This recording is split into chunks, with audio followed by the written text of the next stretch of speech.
Bourne. I guess Pop Douglas was one of the top guys at that time. Drake May right now had an unbelievable season last year. Runner-up for the MVP.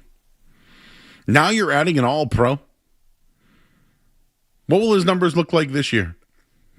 And I'm sure there's a lot to this story, whether it's the compensation they gave up, whether it's about A.J. Brown's attitude while playing on winning teams, all of that.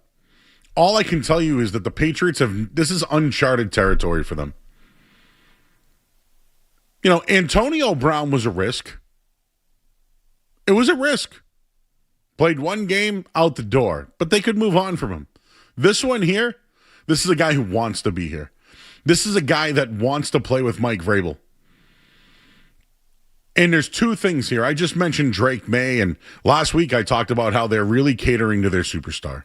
Whether it's the offensive line that they've locked up Michael Onwenu, they drafted two guys in Will Campbell and Lomu this year. They brought in a big-time former Pro Bowl player in Vera Tucker. They moved Jared Wilson over to center, his natural position. And Onwenu again got that new contract. They have protected Drake May this year and catered to him. They bring in a fullback for their running back class. They did bring in a couple of tight ends. One of them placed on injured reserve today that we'll tell you later about. But the offense is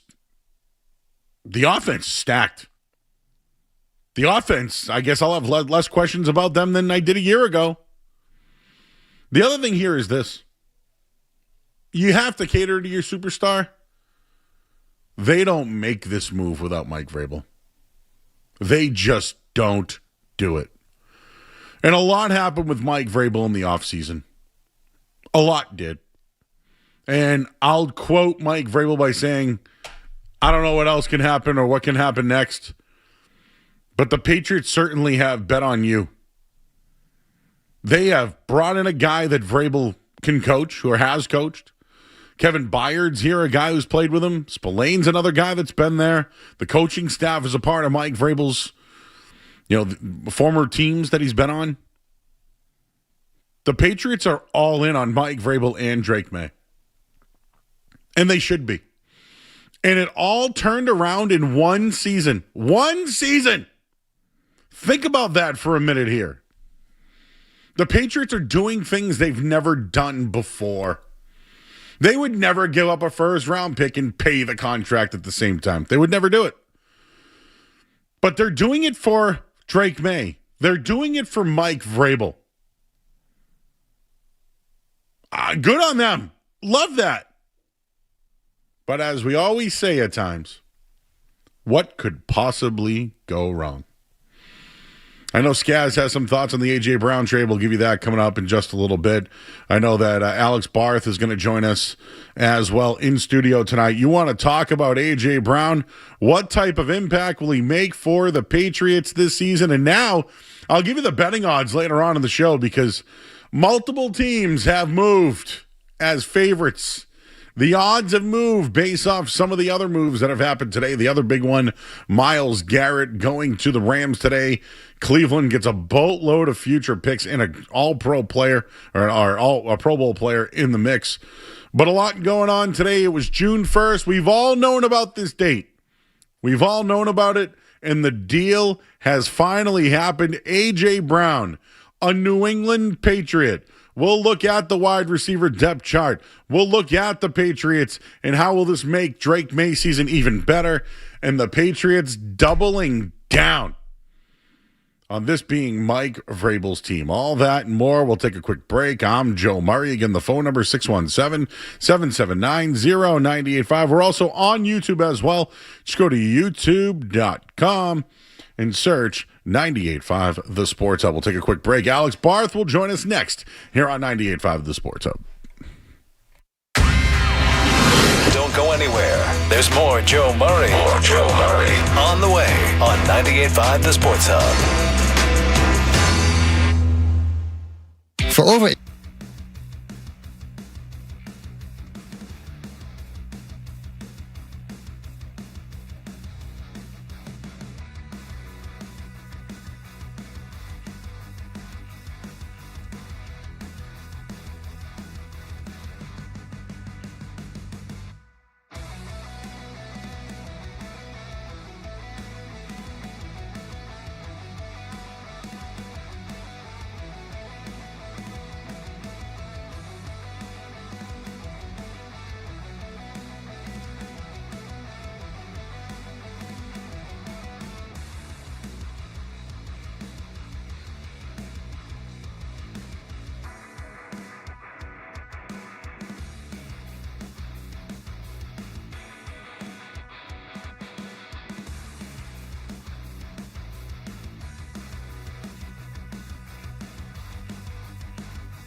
please call in your thoughts on the trade. 617-779-0985. I'm going to bring in Alex Barth in a second here. The reason why I'm holding you off for a second, Alex, is I think Skaz has a different take on it than maybe me. I think anytime you can acquire all-pro talent, I think you have to at least look into it.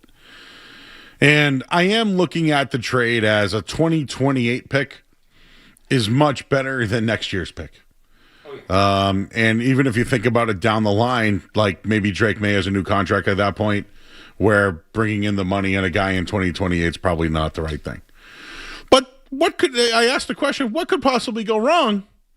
And I don't think Skaz is necessarily. Maybe you like the player, Skaz. Is it the trade that they gave up, the first round pick, etc.? What do you like the pick or not? You like the trade? I like AJ Brown, the player. I don't understand why the Patriots had to give up a first round pick for a about to be 30-year-old receiver that no other teams in the league were interested in. I'll tell you why. You can blame the Buffalo Bills. Well, can I blame the Dolphins too? Indirectly, yes. It started with the Bills. It started with that ridiculous DJ Moore trade. DJ Moore was never worth a second. If DJ Moore's worth a second, AJ Brown's worth a 28 first. Like, that's in line. The Bills set the market. The Bills ruined the market for everybody. This was the cost of getting it done. And I'll say this. And hey, Joe. Hey, Skaz. Thanks for having me, guys. Hey, Barth. Is this objectively, like, by definition, an overpay? If you type everything, you put it all in the spreadsheets and whatever, and you go by EPA or approximate value or whatever you want to use, right? Did the Patriots theoretically send out more value than they're getting back? Yeah, probably. I ask you to consider this. What's the alternative? Is that, because I don't think it's a big gap, is that gap worth being worse at wide receiver than you were last year in doing that to your quarterback who was an MVP runner-up in the second season? Go back to 2021. What was the big move they made after Mac Jones looked like he was gaining some ground? They traded for Devontae Parker. Right? Would you rather give up... Second round pick, right? That was second or third. It was a day 2 pick. Third. I mean, Mohamed Sanu's another one. Right. So would you rather that if you don't want to give up a first, like that's the kind of trade you make to get that kind of player. They could have made the trade for like Michael Pittman, I think, went for like a 6, but like that kind of deal, right? They could have done that kind of thing. Or they could get a little uncomfortable and trade for A.J. Brown. And Joe, how many off seasons have we done this? Going back to Larry Fitzgerald and Steve Smith and Odell Beckham, who oddly enough signed today, to DeAndre Hopkins, to Brandon Ayuk, and maybe they were better off not doing some of those. But every year, it was them trying to get the big fish, and they couldn't get it done. And we kept saying over and over, if you want to make that kind of deal, you have to get uncomfortable. It's a little bit of an uncomfortable deal, sure. This is uncomfortable for the Crafts, big time. Yeah, but if you want this kind of player, that's what you have to do. And that doesn't mean you give up anything. I like that they didn't give up the 27 first, because it buys you time to replace the value. But if you want this caliber of player, that's what you have to give up. And it's not, you weren't going to win the trade. You don't necessarily win the trade trading for a guy of that caliber. It's a big spend. I mean, where I'm going with it is it's at least been reported that the Rams would have given up a first-round pick for A.J. Brown if they could have moved on from Devontae Adams. So I think that's where the starting point of a first-round pick came up. Yeah, and I've heard some people say this today. Well, why is it okay they gave up a first? The reporting is that there was nobody else in on it. They bid against themselves. Well, there was nobody else in on it today. This thing's been going on for months. If there was a second-round pick on the table, if it was a second-round pick, right? If other teams are offering seconds and the Patriots offer a first, and then the other teams bow out, and then you have to wait 2 months because of this ridiculous thing in his contract, that's not bidding against yourself, right? And if the Patriots had only offered a second, were there other teams with a second and change or something like that? So, again, I just think this is what it was going to cost them to do it all along, and it's uncomfortable. I didn't love it, but I'd rather have A.J. Brown than not. After the season Drake May just had, after the season they just had, you can't let your foot off the gas. And they didn't. So that's right. That's a good point. If we look at the two trades that happened today, the first one was Myles Garrett. They lost 2 years in a row in the NFC Championship game. Yep. They made a big trade for Trent McDuffie. They drafted Simpson in the draft, which people, kind of got on him and criticized him for. But they had multiple first-round picks that they could somehow get. Yep. Myles Garrett today. So, in a way, I look at it as they covered all their bases. They're not going to look into the quarterback over the next couple of years. They have, Stafford for this year and next year. But they were able to get Trent McDuffie and Myles Garrett. So, the way I look at it, that's a team that wants to get back and is in win-now mode. Yep. That's the bar. If you want to win the Super Bowl, you got to catch that. Do you think the Patriots, outside of the A.J. Brown trade, were aggressive this offseason and looked like a team that was upset after losing a Super Bowl? Enough. Yeah, and now this move justifies it. I think this offseason without A.J. Brown was as much as you could do to be considered okay without going beyond that. It was fine. They had a solid offseason. You put A.J. Brown on top of everything they did very well. And it's tough because we never really looked at it through that lens. We always looked at it through the lens of they were going to get A.J. Brown. So with this move, yes. This is the move of a team that knows it needs to be better than the year before.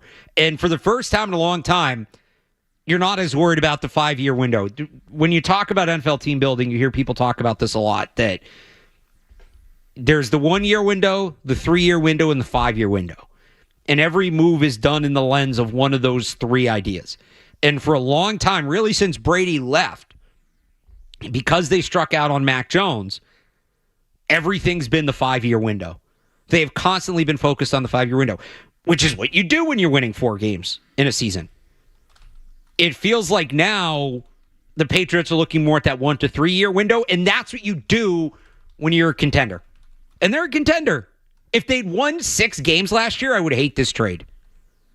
But they won 14 games and have only gotten better in the offseason. They might end up winning less next year because the schedule will be harder, but they're a better football team now than they were when they stepped off the field in San Francisco. That's for sure.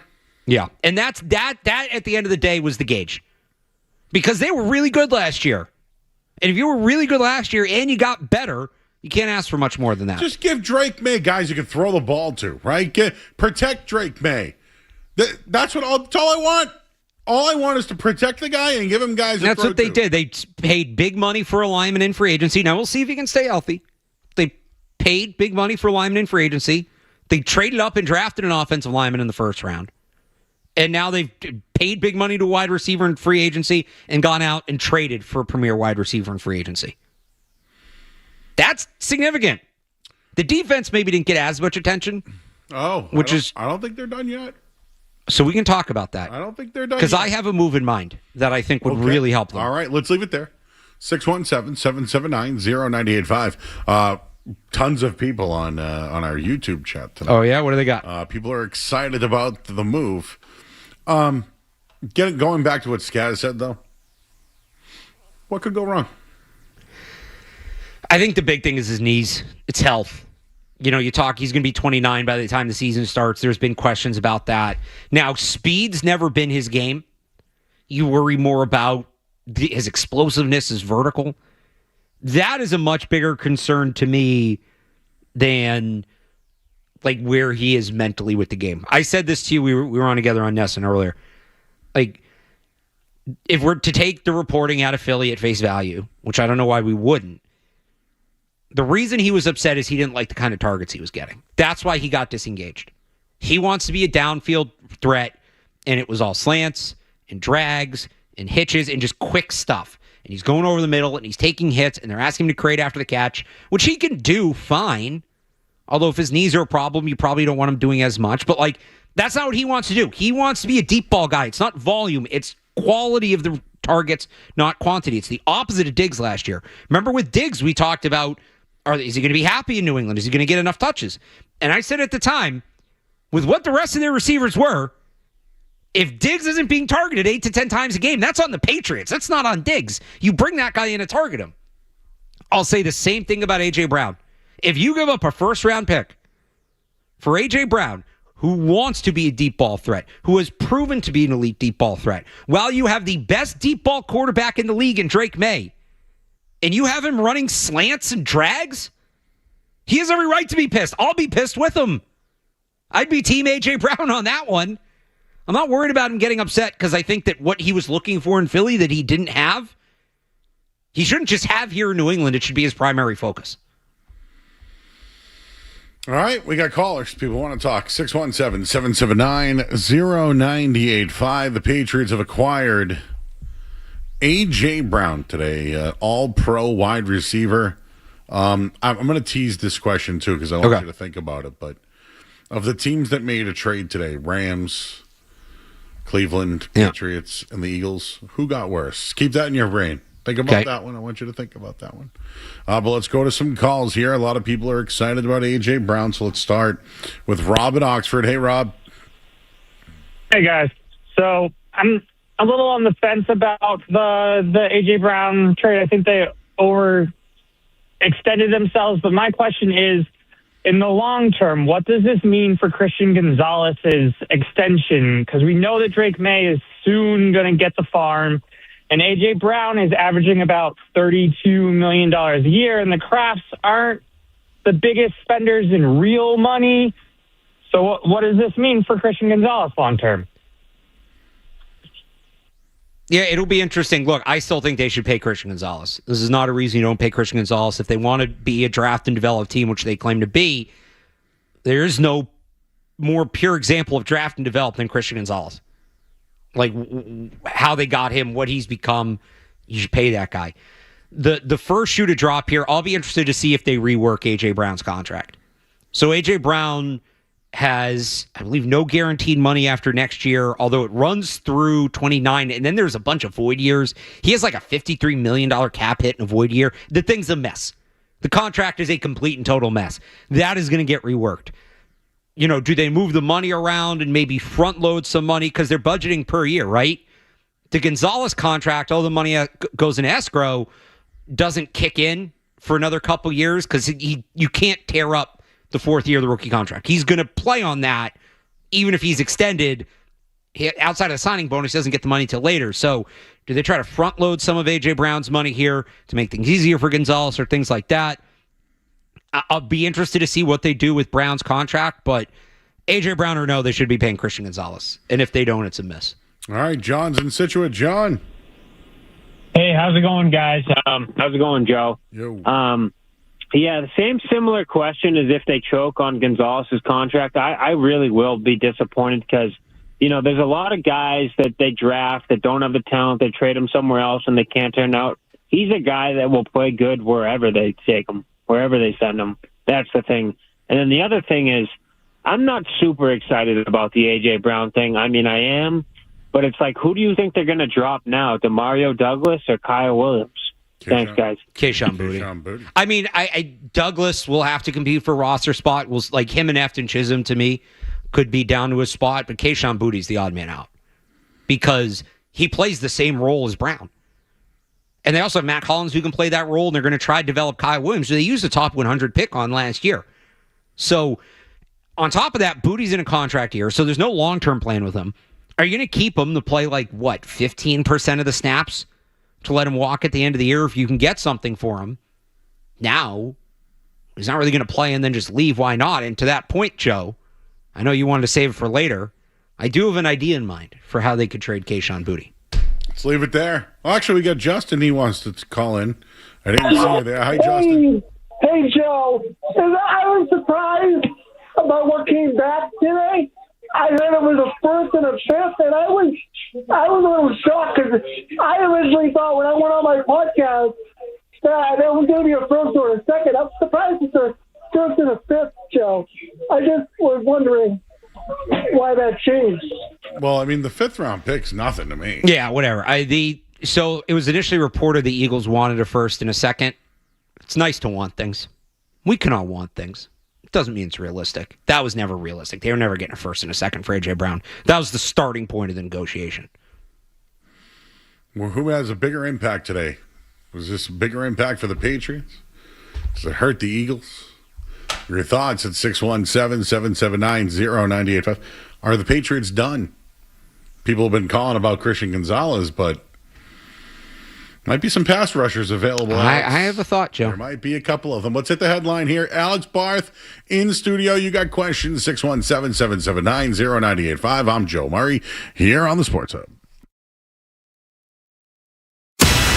Sports Hub.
right, back here on 98.5 The Sports. Patriots traded for A.J. Brown today. Finally. Alex, what's the last move the Patriots have made where an all-pro has been acquired? I was wondering this earlier. It's probably Diggs, right? That sounds a little less dramatic, but... Was he an all-pro? Yeah. The year before, was Brown an all-pro last year? I don't think he was. No. Just like career-wise, Diggs. Byard, actually. Byard was an all-pro last year. Kevin Byard. Okay. Who's the last player with this type of resume to make an impact? It's not Randy Moss. Moss was a fifth-round pick. They got him for nothing. No, Moss had some questions. Diggs had some questions. Diggs was coming off an injury. They traded for Wes Welker, but he wasn't the guy yet. He had a good season in Miami, and then no. So Rodney Harrison was an All-Pro. Yeah, they brought him in. That helped propel them to back-to-back championships. But offensive player. I was going to say Revis more recently than Harrison. Okay, that one, yes. Revis is up there. Antonio Brown, that's its own thing, I guess. Yeah, Antonio Brown. You got one, Skaz? No, but I do have a question about the trade. Is it fair to say it is now Super Bowl or bust for the Patriots? Because I think it is. Getting back, certainly. That Rams team might be a wagon. That Rams team might be, especially if you see people wondering today, does Les Snead call Aaron Donald and say... Well, don't ruin it or out, Barth. Okay. No, I'm kidding. I'm kidding. Real quick. Yeah, Aaron Donald is very scary. Winning the AFC is... It's certainly the division. If they don't win the division, it's a disappointment. I was going to start there. I think they've passed Buffalo. They're a better team than the Bills. So you have They were neck and neck with the Bills before this trade. I think if you don't win the AFC and get to the Super Bowl, trading a first-round pick for A.J. Brown does not look good. So they traded Brandon Cooks for a first-round pick. If you have a big they went to a Super Bowl. If you have a 25-year-old quarterback or whatever Drake may, or 26 in 2028, you should have your first-round picks. Bad teams have 26-year-old quarterbacks and no first-round picks. If we want to frame it that way, call it the next 2 years. Do you win? Because really, it's like the 28 pick, right? Yes, exactly. If they have a down year, not down year, right? Let's say they win the division, but they get bumped in like the divisional round, and then next year they go to the Super Bowl. That's how it's going to be judged. Like, do they give up the 15th? Did they give up the 15th pick for A.J. Brown, or did they give up the 31st pick for A.J. Brown? That is going to be a big part of the story of this trade. Absolutely. So, guys, to stick on that, right? Let's go through the list. They passed Buffalo, right? Are they better than Baltimore, Cincinnati, Cleveland, and Pittsburgh? I would say yes. On paper, yes. I would say in the playoffs they're better than Baltimore for sure. Are they better than Tennessee, Colts, Jaguars, and Texans? Yes. I think the Jaguars is a legitimate question, but I would have the Patriots over them right now. But I think the Jaguars are a good football team. They're up and to the right. They're a hot stock. I don't know where I thought an R was in there somewhere. They're also, the Jaguars have a history of they're so volatile. They'll win 14 games one year and 4 the next. Do you think they're built to beat the Broncos? Yeah. I think it depends on where the game is. Is that fair? Like, I think any team going to Denver can lose. Yeah, going to Denver is always going to be tough. But who's in the Patriots division? A regressing Bills team, a Jets team that has like half a defense, and whatever's left of the Miami Dolphins. Whereas the Broncos have to play the Chiefs twice, the Chargers twice, and who knows if Mendoza's good? Maybe the Raiders or something, or Spunky? No. Like, that game should be in Fox. The Patriots are built to have a better record than the Broncos. That game should be in Foxborough. If the Broncos win that division at all, which is no guarantee. I mean, I think they will. But I feel like the Patriots have a better chance of winning their division. I haven't looked at the odds yet. I don't know if this bears out. Are the Patriots favorites to win the division now? I'm working. I know they weren't before the trade, but like, I like the Patriots. I think it's more likely the Patriots win their division than the Broncos win theirs. And a lot of that is about the other 3 teams in the division as opposed to the Patriots and the Broncos, but still.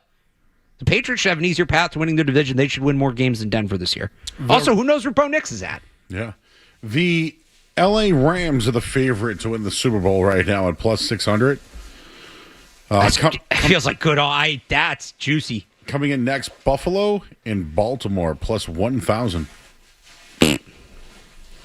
Seahawks at 11, Chiefs 1,500. I have the Patriots at anywhere from plus 125 to plus 150 to win the division, and the Bills at anywhere from minus 125 to minus 150. I don't know, man. It's at least close. And right now, the Chiefs and Chargers are favorites to win the division over the Broncos. Broncos are plus 220 right now to win that division. So technically, the odds stand with what I said. That the Patriots are more likely to win the division than the Broncos. Yes. Okay. Yeah. The Patriots win total moved to 9.5. Vegas is really afraid of that schedule, and I had them at 10. Heavy, very heavy, minus 150 on that one. Divisions. Okay, I see them right here.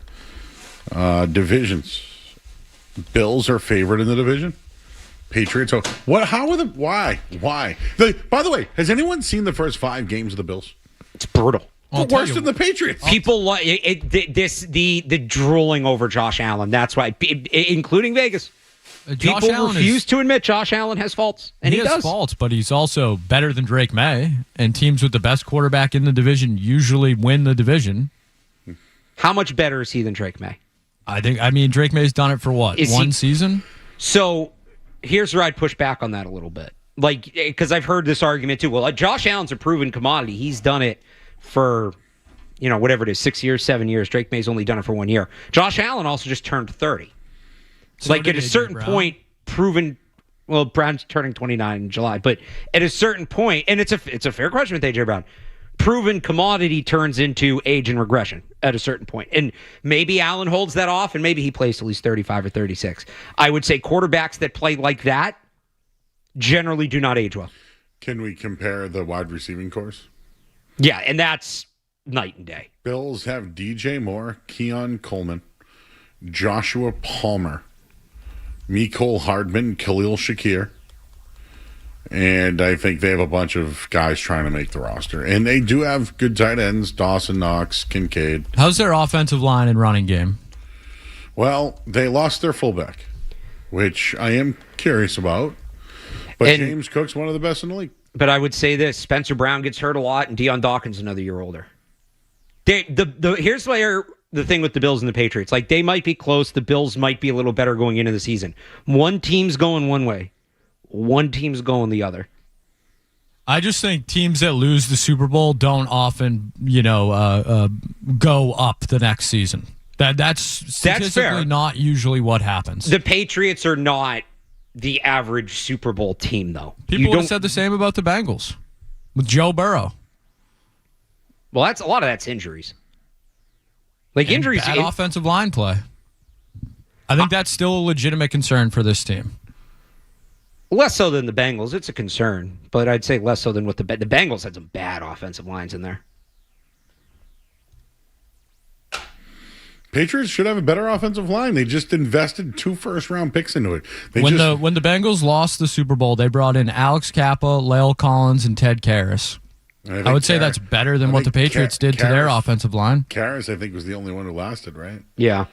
I mean, the Patriots. Yeah, how many games did La'el Collins play for the Bengals? Patriots got Barrett. Not a lot. You should assume Will Campbell's better. You should assume Will Campbell should be better. It's still a question mark. Couldn't be worse. Jared Wilson's at his natural position. Michael Nwanu's going to be here, guaranteed money, playing for a contract. And Morgan Moses, Lomu. If Moses can maintain, if not, Lomu's a question. And then Vera Tucker's got to stay healthy, but I do like Ben Brown. Like, it's not the best offensive line in the league, but it's a long way from where they were 2 years ago. It's I'd say average to above average. So, as Street Team Joe's making a graphic, just so you know, Super Bowl or bust, right? We just did the exercise. AFC title or bust? Is that fair? Get to the Super Bowl or bust, I think it is. Super Bowl appearance. Bust. Yeah, get to the Super Bowl or bust. Super Bowl or bust. Let's say it. I mean, come on. Patriots, Rams in LA. How much fun would that be? And all the what the conversation would be all week. It all started June 1st when Myles Garrett and AJ Brown were traded within hours of each other. That would be the whole week. You were going to say it all started when Sean McVay laughed at the Patriots for drafting Cole Strange. Cole Strange does the coin toss. That was like you narrating. Can you believe it? On Valentine's Day, you'll get Drake May versus Matthew Stafford. Oh, it's Valentine's Day. That's right. In between the sheets. That's right. So, and the Rams are the favorites, clear favorites. Yeah, that's fair. So, Rams get a pass rusher and a wide receiver. Yeah. Do you think the Pats could do the same? I think they should. I'm worried about their edge group. I think that's their biggest weakness right now. It's not the offensive line. I think it's the edge group because Harold Landry, if he's not right, Gabe Akis might be dealing with something. He's not at OTAs. Now you're down to Draymond Jones, who's more of a run player. Elijah Ponder, who had some nice moments last year, but played 200 snaps at UDFA. He's not a guy you want to count on in a heavy role. And that's kind of it. Like, is Braden Swinson going to jump in year 2? 7th round pick, Hugh Hutchins. That's the rest of the depth chart. They need more there. And there was some reporting today, a couple people noting that Kayvon Thibodeau could be out in New York, or the Giants could be looking to move Kayvon Thibodeau. And what else did the Giants do today? In the year 2026, they signed Odell Beckham and Juju Smith-Schuster. You tell me, is that a team that's desperate at wide receiver? That's why I think Kayshon Boutte one of those guys. Kayshon Boutte for Kayvon Thibodeau makes all the sense in the world. I'm going to call him up on this tomorrow. I haven't written it yet. I got to write it. But Kayvon Thibodeau for Kayshon Boutte, and maybe the Patriots throw in a 5th or 6th round pick. They have a million of them. I know they gave one up today. They have a ton of them from all these trades they've made the last 2 years. I think they have 3 or 4 6th round picks again next year. You trade one of those picks and Kayshon Boutte for Kayvon Thibodeau, that is a win-win in my book. Something like that would be massive for them. Should we mention that the Bills have a new coach? Yeah, remember when everybody thought the Bills botched their coaching search? But they're favored in the division. I'll say, too, real quick on Thibodeau. Shane Bowen, who was the Giants' DC, now on the Patriots staff. That's right. Ryan Cowden wasn't there when they drafted Thibodeau, but he was there while Thibodeau was there. Wow. Whoa. Super Bowl or bust? I didn't feel like this driving in today. I didn't feel Super Bowl vibes. After doing, this is why we do the exercise, right? You do it to be like, that team. I think the Patriots are loaded, dude. Are we going to get big game preview season 2? Oh, we got a logo. We got a logo. I had to look it up because I forgot what the show was called. We got a logo. Big game preview season 2 coming Valentine's Day week. Maybe Barth won't have to travel quite as far in between venues this year. Oh, please. John's in Bridgewater. John. Yeah, so I might have missed something, but like Boutte for Thibodeau, could that be something? That would make a lot of sense, yeah. And listen, they were looking for a 5th or 6th round pick for Boutte. I think Thibodeau, because he was a first round pick? He's like a top pick. He's got some money at the end of the deal that $14 million this year. He's in a contract year just like Boutte. And I just think that it could be an even swap for both teams. Maybe the Pats get something else. Pats kick back a late pick. So Thibodeau, 4 sacks as a rookie, 11.5 his second year. Then he had 5.5, and then only 2.5 in 10 games last year. Depressed asset. Whereas Kayshon Boutte's trending the other way. So that's what kind of makes it close. Patriots might have to give up a little more. Again, little more. 6th round pick, maybe a 5th. I'd still do it. And he's the kind of player that would work in their defense. Certainly. I think he could come here. Let me ask you this. If you traded Kayshon Boutte in a 5th, we'll go kind of the extreme end of it here. Kayshon Boutte in a 5th for Thibodeau, and he more or less had the season Kayvon Chason had. Would you consider that a good trade? The reason why I want Thibodeau is he's going to have to get another contract. Right. And if he comes to New England, he's going to have great defensive help in front of him. You mentioned the familiarity with the coaching staff, but I think Vrabel knows how to work with. That's a talented passer. It's the same thing as Kayvon Chason. Yep. And I think he could totally come here and have that kind of season. And if you give up a 5th for that and Boutte, that's a win for me. Win-win. All right, I know you're working at 98.5thesportsup.com all night. You're doing all sorts of things. Do you want to hang out for one more segment? I can do one more. I can work during the breaks. Okay, we have Tim Healey of The Globe joining us today. So he broke a story this morning, Alex, about Theo talking. So I, was wondering if this A.J. Brown thing was going to happen today. So I booked Tim Healey tonight. So we'll take a little bit of a breather at 8:20. We'll have Alex until then. Then we'll do Tim Healey. We talk some Sox. And then you guys all night. We got in or out. We got musings. We got Street Team Joe back there. We got intern Riley. Skaz hating on the trade. I didn't say that. Just trying to be fair, Super Bowl or bust. It's funny. Hooch texted me. He goes, "What's up with Skaz?" I like A.J. Brown. it's a lot. Skaz is a lot. Skaz bought the number 11 A.J. Brown jersey ahead of time, so now he's upset because it's useless. It's going to be number 1. Now it's number 1. There's a story up on that, by the way, 985thesportshub.com. Does it have anything to do with his old Mississippi days? It might. Also, who's the greatest player to wear number 1 for the Patriots? Only 7 players who have worn number 1 in New England. It's not Cam Newton, right? It might be. Oh, Jalen Polk, Devontae Parker, N'Keal Harry, Cam Newton, Tony Franklin, Eric Schubert, John Smith. It's probably John Smith.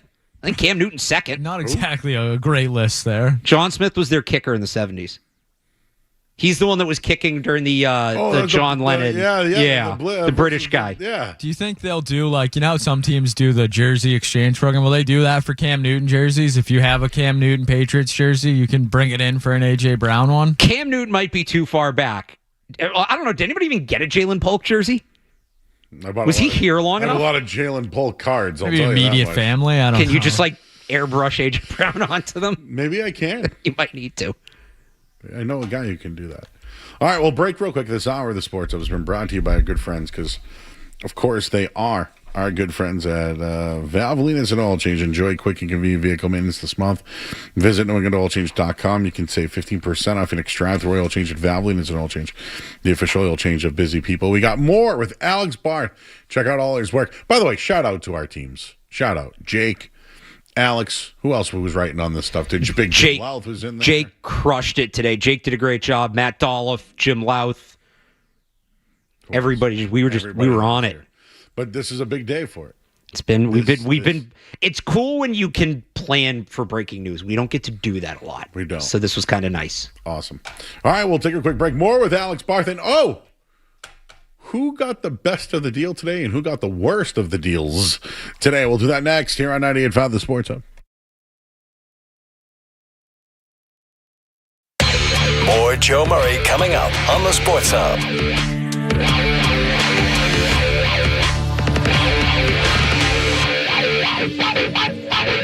During Window Nation's Buy 4, Get 4 free sale, you could replace all your home's windows and get half of them free. Plus, you could get them with no money down and no payments.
Barth is here, everybody. 98.5thesporttip.com. Shout out to our digital team. What'd you think of Burt Breer's story about the knee was an issue for the Rams? He drains his knee twice a week, A.J. Brown. It's just, I don't know. And that's the concern. Is he going to be able to stay healthy? They've done good with that in the past. Diggs didn't really have any medical issues last year coming off the torn ACL. Hunter Henry is always the example I go to. Had a lot of injury issues with the Chargers. Came here. I think he's missed like 3 games total as long as he's been here. It's something they're going to need to manage. Don't be surprised if he's listed on the injury report as limited for most of the season. Like, it could be one of those things. But if they can manage it, like he still put up 1,000 yards last year in 13 games, 15 games. I think that's the one thing I think people are missing is that Jalen Hurts doesn't have the arm strength of Drake May. No. That's, again, this goes back to, this was the whole breaking point of it. He wants to extend his career.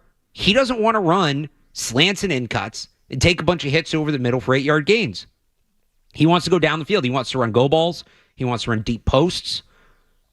He's going to be able to do that here a lot more effectively than he would, because he did it early in his career in Philly. And he did it in Tennessee, obviously. He's going to be able to get back to that here. Not just the quarterback, the entire offense is more conducive to it. Who's the big winner today and big loser today? The big winner today is A.J. Brown. A.J. Brown gets out of a situation he didn't want to be in Philly, gets back with Mike Vrabel, who he clearly likes playing for, gets a quarterback in Drake May. He's the big winner. Do you mean from this trade or overall? I think, like, overall. A.J. Brown's one of... I think the Rams are... No, I think the Rams are big winners and A.J. Brown are the big losers are the Giants. Because, what are you doing? You're signing A.J. Brown and Odell Beckham. That thing's coming off the rails very quickly. And not really a loser. I just had this funny thought. The Falcons allow... The Myles Garrett trade doesn't happen without the Falcons. The Falcons made a weird trade in the draft last year. We were together, Joe. We were up at the Brook. And remember the Falcons shot way up into the first round and grabbed James Pierce, who now has legal questions and who knows if he'll play again. They give the Rams an extra first. That extra first allows the Rams to trade for Trent McDuffie and be comfortable enough to take a quarterback higher than they should, and now that they have the quarterback secured, trade a future first for Myles Garrett. I don't know if any of what the Rams have done, McDuffie, Garrett, I don't know if any of it happens without the Falcons making that trade, which, if you remember at the time, I thought was insane. It was. Oh, yeah. At the time, it was.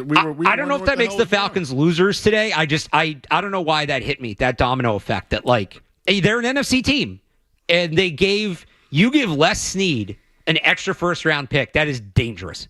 Dangerous. And for James Pierce, who even before the legal stuff I didn't think was worth it. So I think the Patriots gave up the most capital. I think the Browns got a great return.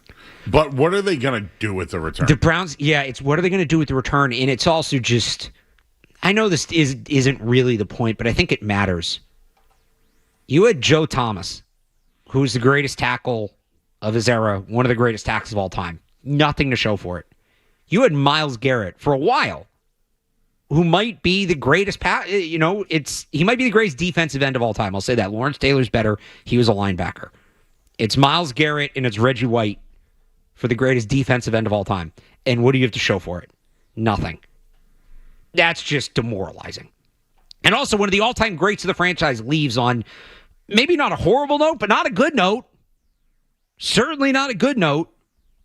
Like, it's Calvin Johnson's Lions-ish. Remember, like, Calvin Johnson didn't want anything to do with the Lions for a while after he left. Really until they got good in the last couple of years. That's just got to be... And they got a good return. And Jared Verse a good player, and they got a first and a second and all that. But that's got to be demoralizing. That's got to be demoralizing for a franchise that you couldn't make it work with Myles Garrett. And you would have cut bait on him when you did. Not when he's like 35 and, okay, he's going to go play the last year of his career somewhere else. That's tough. That's got to be tough to swallow. Oh, I agree with you, bro. I think it's tough. Just before was I was tease something else. Winners and losers. So when do you get scared about Christian Gonzalez? Oh, and by the way, that's probably off the table. Myles Garrett for Christian Gonzalez. So that would have been the Patriots equivalent to me. Would have been Christian Gonzalez, the 27 first, the 28 second, the 29 third. That would have been the equivalent trade for the Patriots. I don't know that I would have done that. It's not a definite no. I would need to really sit on it and think about it. When do I get scared about Christian Gonzalez? First day of padded practices. It's not great that he's not out there, but I don't think him missing this time is irreplaceable or anything. He's a very talented player. He'll be okay. If he starts missing the real stuff, the real prep for the season, not the install, the preparation, the game planning, things like that, building chemistry with the other guys in that secondary, the communication. That's the threshold to me. That's when the level goes up. And it's not. We've seen these things get settled in late July, even a day or two in a camp. It's not always the way it goes, but it happens. So I don't think they're grossly behind schedule or anything. I'd rather it be done, sure. But I don't think they're irreparably behind schedule. He's not out there for padded practices. Now it's okay. This is different. This is a problem. A.J. Brown posted on Instagram a picture of him wearing a Tom Brady shirt as a kid. Saw that. Well, he's a Patriots fan. Yep, big Patriots fan as a kid. We also saw Kayshon Boutte share the news. And Christian Gonzalez wrote, great timing. I wonder what all that's about. By the way, he was the star of the softball game last night. He can play shortstop, man. He made him and Marcus Jones. Dude, Christian Gonzalez, for real, might have been the best athlete on the field last night. Him and Marcus Jones were legitimate double play tandem. It was kind of wild to see. Yeah, and let's not forget, you're not a Matt Rife guy, right, Skaz?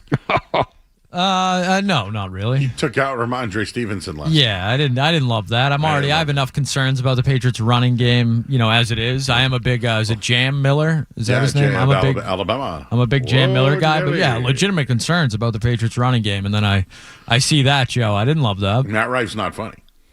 No, not particularly. Not my cup of tea.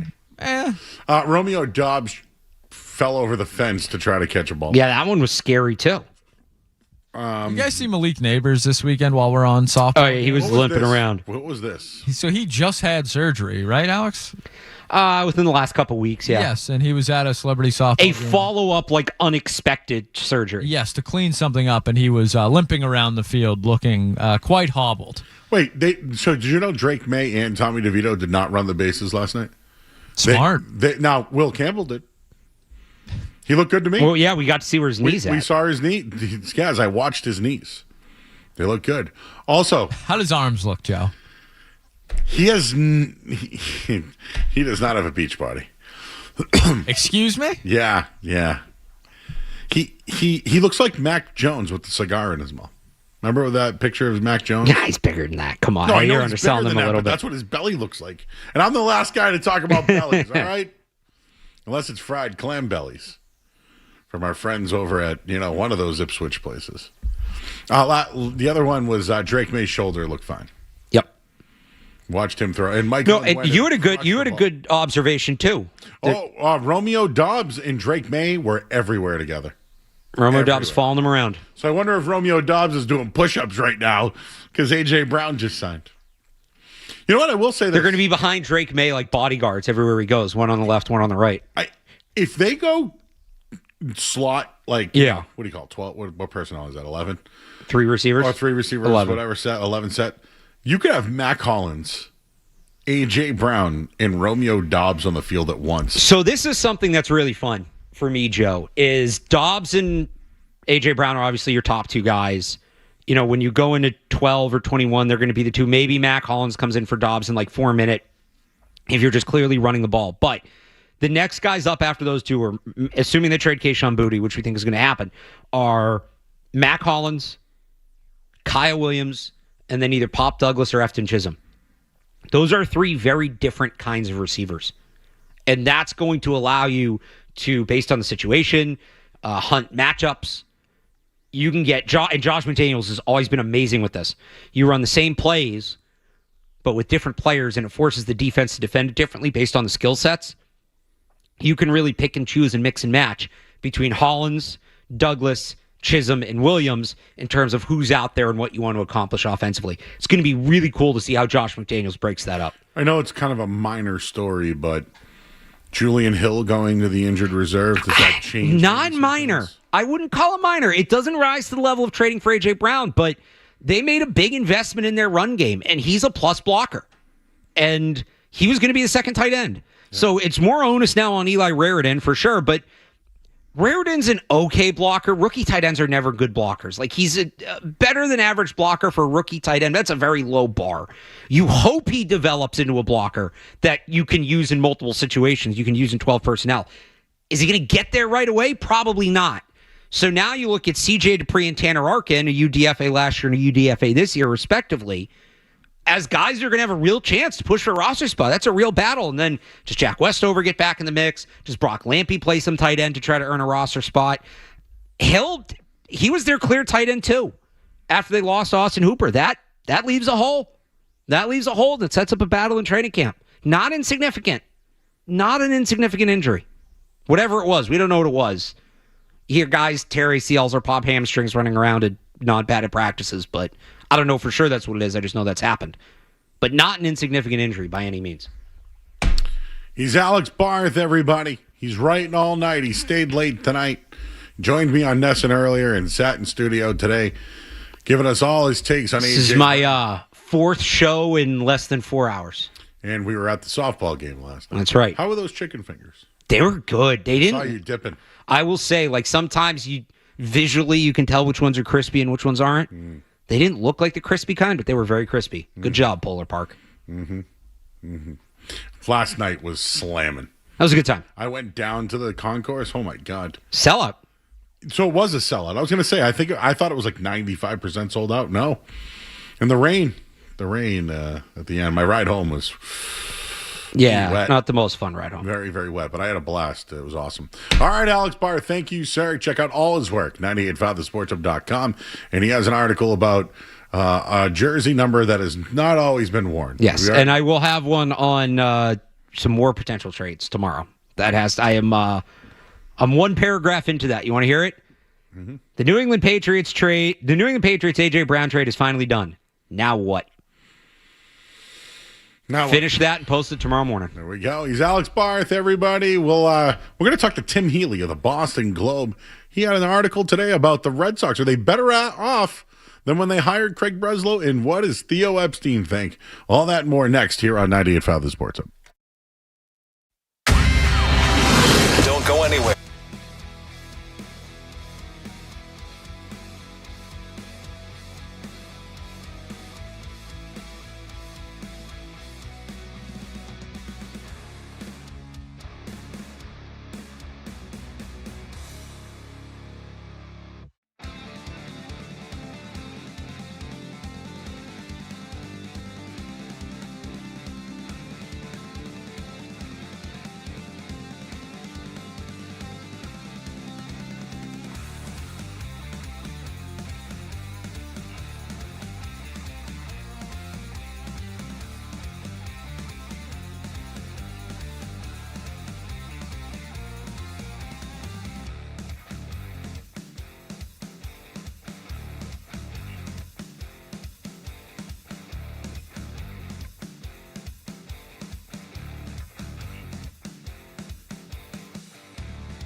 Breather for a minute here.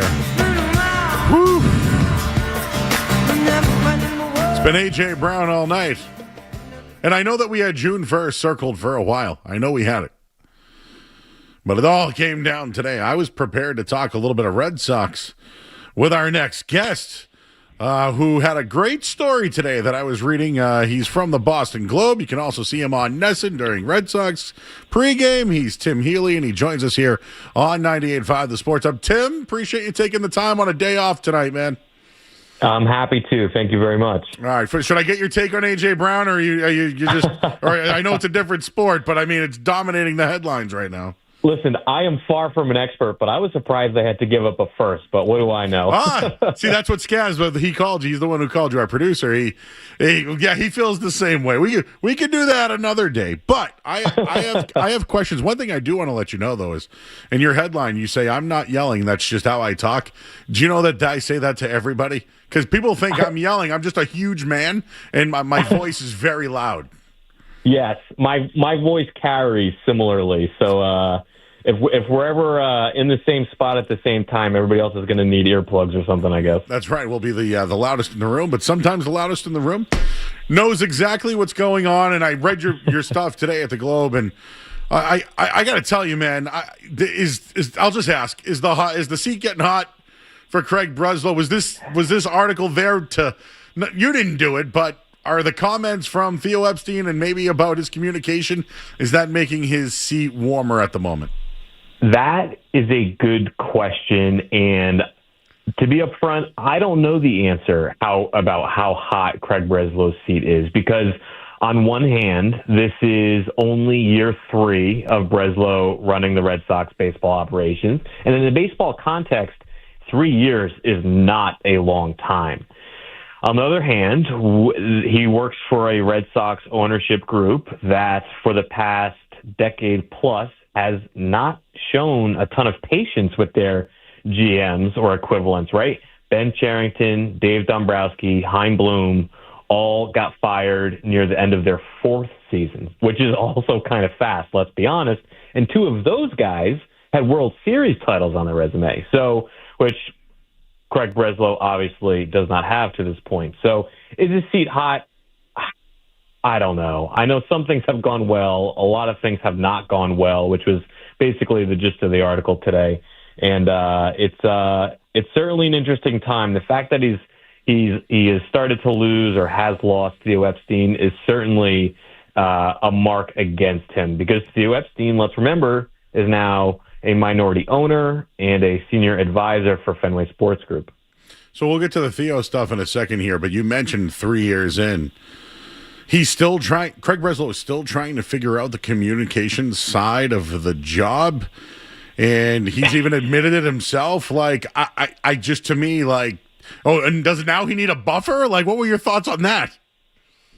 I was struck by Craig saying in our interview that he has, I'm trying to do justice to paraphrasing. He has only over the last month or so, like, really doubled down on that communication with players, communication with clubhouse level staff, and he did not realize, he had taken for granted how important that stuff is. And that surprised me, because it is year 3 and he's not a rookie anymore. And last June, after the Rafael Devers trade, it was sort of a similar sentiment, self-reflective sentiment from Breslow about, got to be available more and be one of the guys and be available for the players and all that stuff. So I was surprised to hear him say that. But one of the criticisms of Breslow is he is not a good communicator, not a personable, friendly presence. So if he's trying to change that, I give him credit. It's just a surprise that it is something that needs to be addressed. So, I feel that way about Sam Kennedy with John Henry a little bit. Clearly, Sam Kennedy's the mouthpiece, and we have not heard from the owner of the Red Sox publicly regarding the team in a while. I actually like when John Henry speaks. I feel like he's transparent. I feel like maybe the people around him may think he says too much or gets himself in trouble, but I actually appreciated that. I just wanted to get your opinion on Sam Kennedy speaking on Roman Anthony's injury, and come to find out the player came back and said, "Let me set the record straight. I have a tear." Like, has he always spoken on injuries? And I mean, is there just a communication issue within the Red Sox? I don't believe Sam Kennedy is regularly giving injury updates. But as you said, in one recent appearance, speaking publicly, he was asked about the current injury to perhaps the most important Red Sox player on the team, Roman Anthony, and said that the sprain in his hand was not a tear. My understanding is that Sam Kennedy did not realize that a sprain is a tear. Got it. So what was communicated from the medical staff to Sam Kennedy, I'm not sure exactly. I guess they just called it a wrist sprain, which is the term the Red Sox have used in their public disseminations regarding Roman Anthony. And then, when Roman Anthony hears that the boss is saying there's no tear, there's sort of, you can read between the lines there that, like, hey, come on, man, it's time to get on the field. So it was important to Roman Anthony to clarify that, no, there is a partial tear there. Long story short, it was a miscommunication. And I don't think it's a big deal, to be honest, but it is something that the team should avoid because communicating is super easy. And it is not something that should be messed up regularly. It feels like you communicate with these guys and know how to paraphrase for them. So, I mean, you're right. You're doing a great job at it. I have one more on that and I'll drop it. But Roman not swinging this weekend and being pushed back, do you think it has anything to do with it, or are they trying to just let him heal up and see how he feels in a couple of days? I don't think that has anything to do with anything because Sam's comment was, a week before that. And now today's Monday. So all of last week, Roman Anthony was making good progress, taking dry swings, swinging through a little bit of discomfort. And then when he advanced to that next step of hitting off a tee, which is hitting a baseball for the first time in that progression, that series of steps, that's when the discomfort flared up again. And that was when they said, all right, got to give it a few more days. So it's been a few more days now, and I suspect we'll hear one way or another tomorrow what's new there. We're talking with Tim Healey of the Boston Globe. Wrote a great article today. And you mentioned that Theo Epstein disappointed by the approach of the chief baseball operator. Is it because he's using analytics too much? Can you kind of give us a little bit more of where that came from, the quote? And it's the first time I think I've heard Theo talk about baseball. Like last week we got a little of Theo, but was it really baseball? Can you just talk about why he was disappointed in the approach? Sure. Well, just to reference the piece of the article that we're talking about, I wrote that Theo Epstein has been disappointed in Craig Breslow's pretty much a hard-line analytics approach to building a front office, running the Red Sox, and things along those lines, because Theo believes strongly in balance of data and technology and analytics and all of that new school baseball stuff, which isn't so new anymore. It's been a couple decades now, and balance that with the human side and scouting and intangibles and things along those lines. So for as much as we might think back on Theo, especially young, brand new GM Theo, he was never a numbers only or extreme on the numbers kind of guy. He was always a balance and all types of information executive, despite that being, 03, 04, the beginning of the Moneyball era, and the Red Sox having a lot of success with that and benefiting from it in a lot of ways. So, as I reported, Theo's been just disappointed in the lack of balance with the modern-day Red Sox on that front.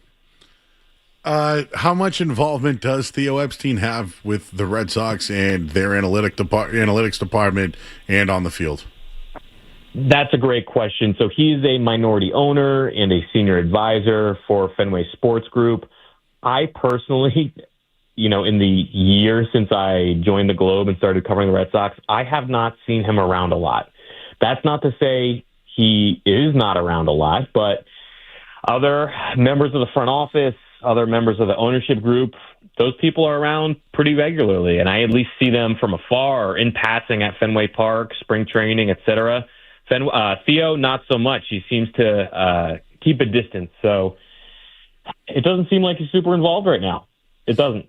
Do you think he could ever get involved again as chief baseball officer or overseeing the next CBO, GM, etc.?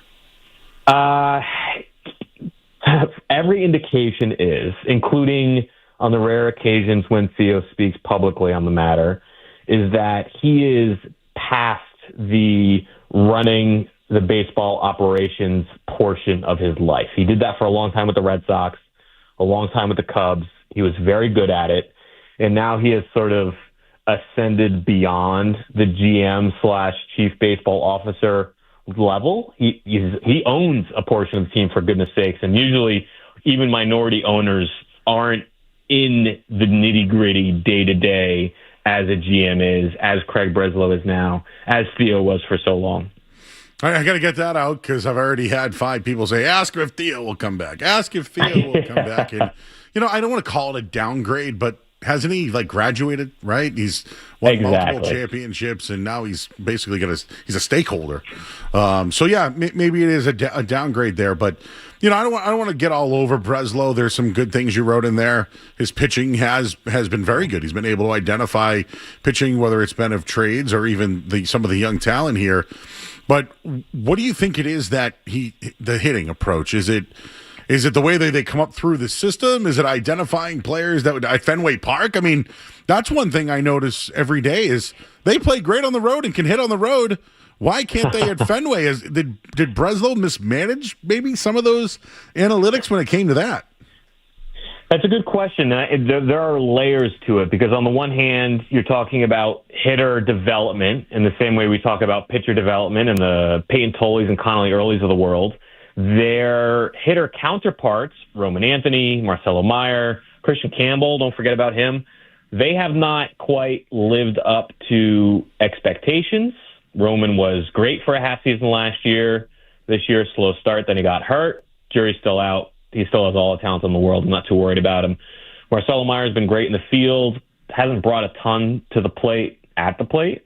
And then Campbell, of course, has been toiling in AAA for going on a year now. So people I spoke to, several of them wondered if the Red Sox are not as good at that and if Breslow is not as good at the hitter development side of things because that's not his game. He was a pitcher. He knows pitching great. And he's very good at hiring people who know pitching great. And the same success has not been replicated on the other side of the ball. So maybe that's part of it. And then as far as building a roster to Fenway Park, the home road splits thing this year for the 2026 Red Sox is weird, and I don't know what to make of it. And the most likely answer might just be that it's a fluke. The Red Sox, when they are looking at acquiring guys, do, of course, take into account that they play half their games at Fenway and there's the Green Monster, and if you're a right-handed hitter, you can have a good time there. Or if you're a left-handed hitter, you can have a good time there if you know how to go the other way and hit off the Monster. Wilson Contreras, for example, they acquired him, and part of the thinking was in Fenway, he could have a monster year. So far, they're kind of right. That said, they're a bat short at least, regardless of where they play their games. So that to me is the bigger problem. Not that they don't have a hitter who can hit at Fenway, it's that they don't have that big hitter, period. Got it. Like that final answer there. One more here. The owner, I mentioned him again. David Ortiz said that he had a chance to talk with John Henry and said he wants to figure out what's going on and he wants a formula to get back to the old days. Quote, he knows the direction of this team.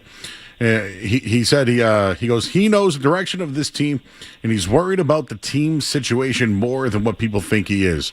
Do you agree with that, even though that's what David Ortiz is saying? One, I do agree with that.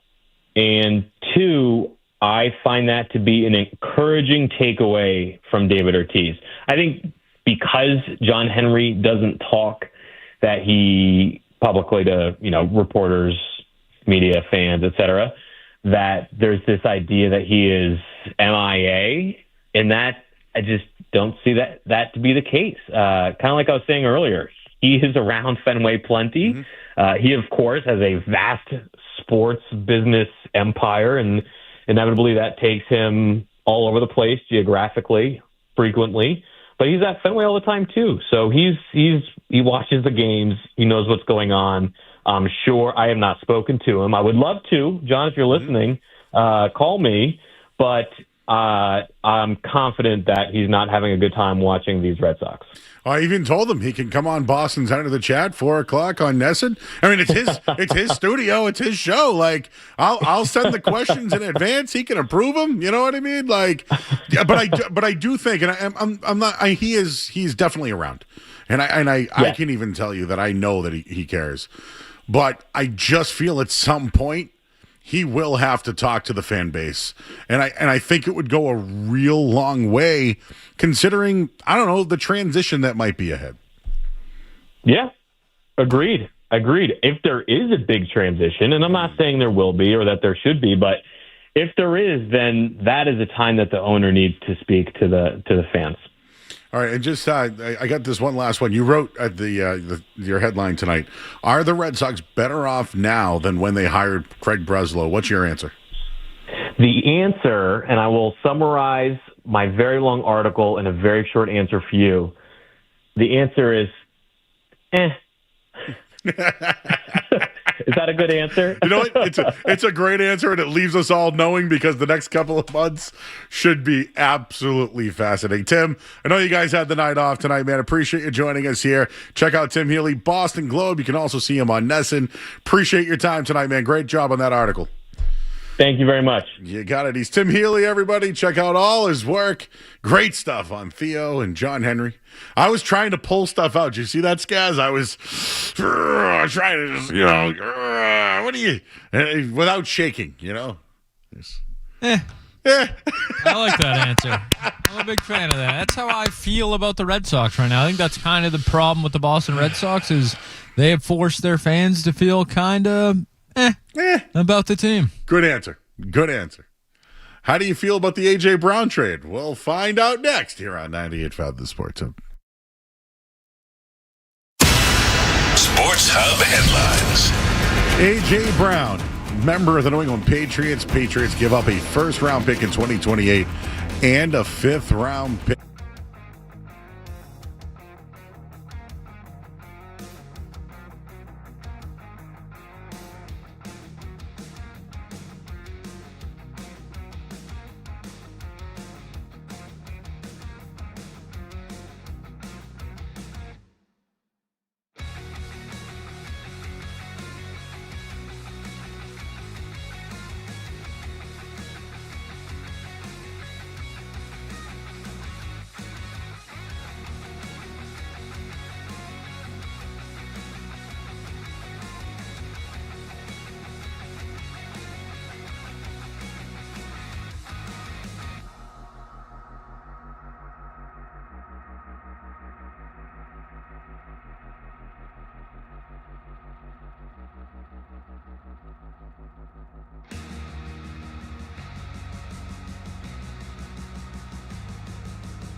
for it. Skaz, I was driving in today at 2 o'clock. From 2 to 2:21 today, I was in the car. I was driving down Starro, so imagine how I felt at 2 o'clock driving down Starro. Maybe similar to how you felt at about 6:55 tonight when I saw you? Oh, no. 6:55, I was... What did Street Team Joe say to you? He came in after the first commercial break, which was a good 20 minutes after that, and he goes, "Ooh, Joe's still pretty angry in there, isn't he?" You know what it was? I think I was hangry. Because I was hungry. And sometimes you do need to eat when you're angry. So I'm better now. I'm like Post Malone. I am better now. But I was listening to Felger and Maz, which, you know, one of the top-rated shows here in New England. Love all those guys. And Mike Felger back from Italy. Well, how do you say, I was going to say ciao. But he had a take on A.J. Brown, and I understand that sometimes you have to look at the different sides of a trade or the story. But he talked about A.J. Brown's knee a lot today.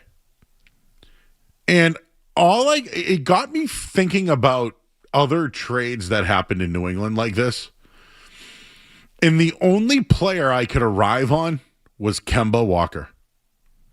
Kemba Walker played in Charlotte, right? Was an all-star. Played 82 games the year before being traded to Boston. He played 80 and then 82. But there was a rumor or an inkling that his knees were bothering him. And they made the trade for him. Kemba Walker was a good player. His knees gave out. That's literally what happened to him. But I had that feeling today listening that A.J. Brown's knees, literally, he could be Kemba Walker, right? The stud player, all pro, comes here, shows flashes, but the knees are a problem. Joe, do you like analytics? Sometimes. It depends on the What about yards of separation for a wide receiver? Well, I know this, and I've done this before. Romeo Doubs and A.J. Brown are literally in the top 5 in separation rate. A.J. Brown ranked 135th out of 135 wide receivers last year. Last year. Okay, so that I didn't include last year when I was doing that. Whoa. And that was one of Stephon Diggs' issues, right? Separation. Yes. But again, it was off an injury, and he was given the benefit. So in 2022, A.J. Brown averaged 2.6 yards of separation. In 2023, he averaged 2.4 yards. In 24, he averaged 2.1. Last season, he averaged 1.8 yards. I would say that's a strong regression heading in the wrong direction. And yes, he ranked 135th out of 135 wide receivers. I would say that's not usually worth giving up a first-round pick for. If you're the only team interested? I would agree. I'm just saying. Well, 135 out of 135 that's not nothing. I mean, Caleb Durbin, remember? He was 169 out of 170. Like, he was one hitter away from being the worst. You're telling me that last year he had the worst separation rate out of 135 receivers? That is what I am reading here. I'm going to double check, but okay. That is what it says. Okay. I fear Kemba Walker sometimes.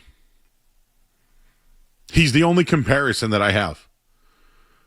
The Celtics needed him at the time. And I think, was he an All-Star? He might have been an All-Star his first year. His knees gave out. Literally a guy who never missed time. Who I think Danny Ainge at the time knew about his knees. Maybe that's why he became available. I know I'm crossing sports. But I shouldn't feel like that, right? On the day that you get A.J. Brown, one of the top receivers in football, a guy who's been to multiple Super Bowls and has won one, and has played in the playoffs and 1,000-yard receivers still, I hope those knees aren't bad. Because if not, Skaz, I think he could have a monster year. But it is unorthodox for the Crafts, Robert and Jonathan, to make this deal. They never take on the money and give up a first-round pick. It has never happened. When they paid A.J. Brown, how'd that work out? One game, and they owed him all the money, and I think they might have still fought it. Mohamed Sanu for a second-round pick, how'd that work? Belichick took the heat on those ones. I think it's going to work. But today, I got the Kemba Walker blues. Comes over after playing, having a great year, and then his knees legitimately gave out. I can't tell you how many times Burt Breer has mentioned to me, or I've heard him just say it in general, that knee has been looked at by a lot of people. The Rams passed on it.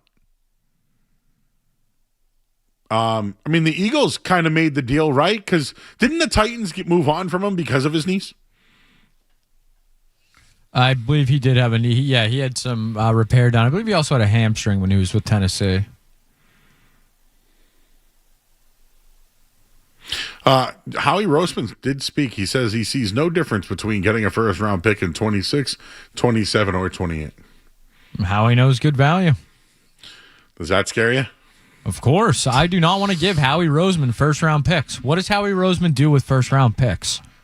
He hits almost every single time, it feels like. Yeah, lots of hits. Remember those two cornerbacks? They did pretty good.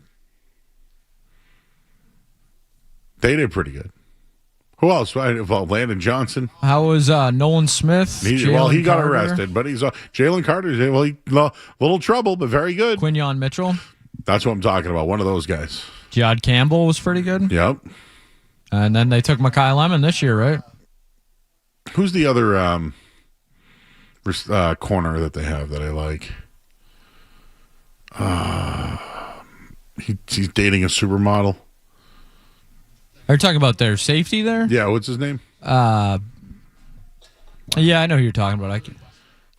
I feel like we're not in football season mode right now, so like we're still just trying to get it going a little bit. Cooper DeJean. Thank you. He dates, I think, is it one of the Cardinals? I don't know who he dates. Well, before we go to break, why don't we look it up? Cooper DeJean dating. Why am I doing this?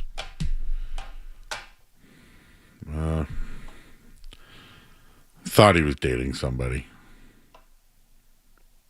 Nah, never mind. The Patriots better go to the Super Bowl, Joe. It's a Cowboys cheerleader. Oh, no, it's Nikki Bella from WWE. Oh, my apologies. Yeah. Oh, John Cena. Sorry. Oh. All right. In or out is next on the Sports Hub. What's it gonna be, McFly? Are you...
Beetle, Felgren, Mass. The Bruins, the Celtics, the Pats, the Revolution. This is Boston's home for sports. WBC-FM at HD Boston. 98.5, the Sports Hub. A Beasley Media Group station. Sports Hub headlines. A.J. Brown is a Patriot. The Eagles receive a first-round pick in 2028 and a fifth-round pick next season. Patriots also today, while they lose one of their tight ends, Julian Hill plays on injured reserve. Supposed to be a key piece as an inline blocker this season. The other trade, Myles Garrett going from Cleveland to the Rams. We'll give up a first-round pick. They also give up Verse, one of their all-pro defensive ends, so he's out the door. Jared Verse is he's gone. Second-round pick, third-round pick, forever. Headlines, they are brought to you by our good friends, because they are over at Super Service today. They're currently hiring. You hear this, Joe? They need plumbers, experienced HVAC technicians, drain cleaning techs. For their growing Danvers shop, enjoy a top pay, medical, dental, vision, paid vacation. And holidays, you can apply now at superservicetoday.com/careers. I'm Joe Murray. Everybody knows Joe. Just keeps getting better. Joe Murray on 98.5 The Sports Hub. Are you in or out? Gotta know without a doubt. I'm the one you need for a dirty deed. I'm the best. Success is guaranteed. Center out. Is that from Little Mermaid? That little intro right there? No, what's it from? I found it one day. Where was that from? It is from Aladdin. Aladdin. Oh, it's close. Yeah. Joe, did you ever watch Aladdin, the original? No, I've never seen it. Even that got a 1 out of Riley. Has Riley seen it? You can put our mic on. Have you seen it, Riley? Yes, of course. I've also seen Aladdin on Broadway. A whole new world. A new fantastic point of view. No one to tell us now on where to go. No? You should go on Broadway with that. You know what? Does it pay money? Enough. Oh, yeah. Oh, man. Back in the day, Peebo Bryson. I don't know if you can pull it up for me, Skaz, because I know we have... my God, I'm forgetting. Who sings Are You In? Why am I forgetting Incubus? that right now? Incubus, thank you. But Peebo Bryson. I can show you the world. He was unbelievable, Joe. And there was somebody that can sing the guy version and the girl version. Did you know that? I've seen that on TikTok. You've seen that, right? I have, yeah. It was so big. It turned him into a frog. So the woman who set them up was mad, so turned her into an ogre. And then that's how she married Shrek. But she got punished from karma from years ago, not marrying the prince, because he became a frog. I saw it on TikTok. I'd love to see your algorithm on TikTok. What is it, just cards and Disney? That could be it. Be careful what you wish for. Food, too. Oh, yeah. This week it was lots of subs. Skaz, if you saw what Joe and I sent to each other on TikTok, it's just food. It's a lot, but it's food reviews. Some of them we can't share. I might need to get my hands on those messages between you boys. The occasional Sydney Sweeney. Well, you asked, then I can't talk about this. Okay. Because it was, I have a famous saying, throw the gas, not the ass. Mm. You were throwing gas when it came to those. All right, so you never heard the Aladdin. Never heard of it, but I've been on the ride. Good ride. Very upset. Wouldn't they play the song on the ride? Maybe, but I don't remember it. Unbelievable sights, indescribable fear. The ride was made for little kids. Yeah, Joe, it's Disney. No, there's some rides at Disney that are made for adults that little kids should not be going on. Oh, in or out on adults who Disney? Without kids, out. Out. What's the age cutoff? Some of my best friends do this. What's the age cutoff in your opinion? I have 44-year-old friends who do it.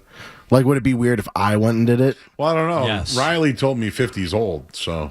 What about Universal? Could I go to Universal by myself? You can go to Universal. Because I went to Universal by myself every Friday in L.A. I know we have in or out to get to, but have you thought about your comment since, Riley? Yeah. It's been mentioned to me. Did you know that? Yeah, you can turn your mic on. What did you say? Tell the Street Team Joe what you said last week. I think he was there, but I said that 50 was Unk. I feel like that is a very is valid Unk? take. I said 35. Yeah, his is worse than mine. But I think you said 50 was old. Okay, And I feel think like you said Unk your and old are the parents are same 50? thing. Yeah, my parents. Well, my mom's 49. She turns 50 very Your mom's soon. 5 years older than me. Yeah, I think we're both my parents. Joe, you're 50. Unk, I don't bro. know. I don't know what to tell you. No. Unk I'll take, but old? I am not old. No, you're not 50, Joe. So you don't think Unk and old mean the same thing? No. No, Unk means like you're the vet. Yeah. Okay. But old, Past your prime, you're the vet in the team. Old is like you're not as sharp. Washed. You know, like some people lose their sharpness, right? You haven't lost your sharpness. Nah, man, I No. look good. 44, I'm living, baby. You got 6 more years. You're fine. Until you're Unk. There's not a drop. old. Until you're There's a Unk. drop. Joe, you got 6 more years at best. Until you're Unk, not old. I think I'm already Unk. Might as well. Joe, I have confirmed my stay in Marlborough. Oh, nice. So I'll be there 2 nights, 3 days. So we'll set that date. We'll lock it in with Sharpie. And Sean Silver. Oh, Sean Silver's. Oh my God. Oh, man. Should we invite Skaz at this point? Skaz is already. I'm already forcing Skaz to come. It's 20 minutes from his house. Oh, it's only 20 minutes. Dude, Well, that I area is haven't so done far the away exact from me. math, It's but definitely not 20 Took minutes. me like an hour and 10 minutes to get out there yesterday. Sean lived close to Westboro. Franklin, Not Franklin, but close. Yeah, me and Sean are not too far from each other. Will be a fun night. All right, we ain't telling everybody though. Yeah, but we can't say the We're date. not announcing that. Remember the guy who called in last week? Hey, you guys talking about Tanka? Some guy just driving around. No, the 2 things I heard this weekend, because I did the Drake May softball game, which I'll tell you about later, and I did a card show on the same day. One guy from Piccolo's in Worcester dropped off, Joe, a chicken parm the size of my head. I'm still eating it. Oh, is that over It's there? right here, yeah, Piccolo's. He dropped. But I love when people bring food to me at card shows. That's the best. That looked like an unreal chicken parm. Do you have like rules for food you're handed at events? So I have not smoked, like someone gave me joints once, guys. And although, I love the gesture, I don't know what I'm smoking, therefore I'm not smoking it. And I learned that at a concert back in this is going to sound old, back in 2001. I learned when someone's passing a joint at a concert, don't do it. Because you just think you're at a concert, right? This is what we were just talking about. We need some sort of segment where you give out life lessons. Because you give me so many life lessons, and I love it. No, but I one time smoked a joint at a concert, Pearl Jam. Yeah, doing accidental drugs is not so good. when I took that, I knew immediately that was not marijuana. And I passed. I'm like, don't do it. And I didn't get any side effect. I just knew right away. So it is now a Joe Murray commandment.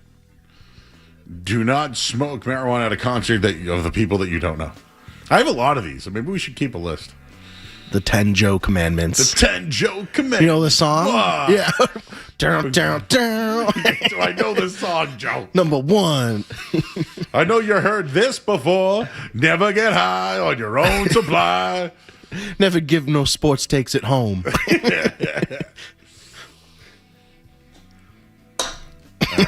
All right, later. That was a tangent.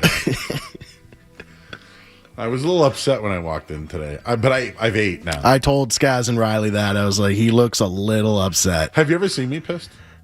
Yes. You have? Well, yeah. I don't think I've ever seen you pissed.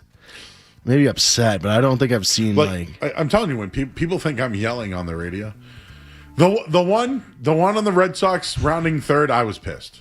You're a turncoat, Joe. That one, that got me too. I was a little scared during our Vinatieri Gronk argument. But yeah, if I start slamming the table. He made the best kick of all time. Do you know what makes me young too?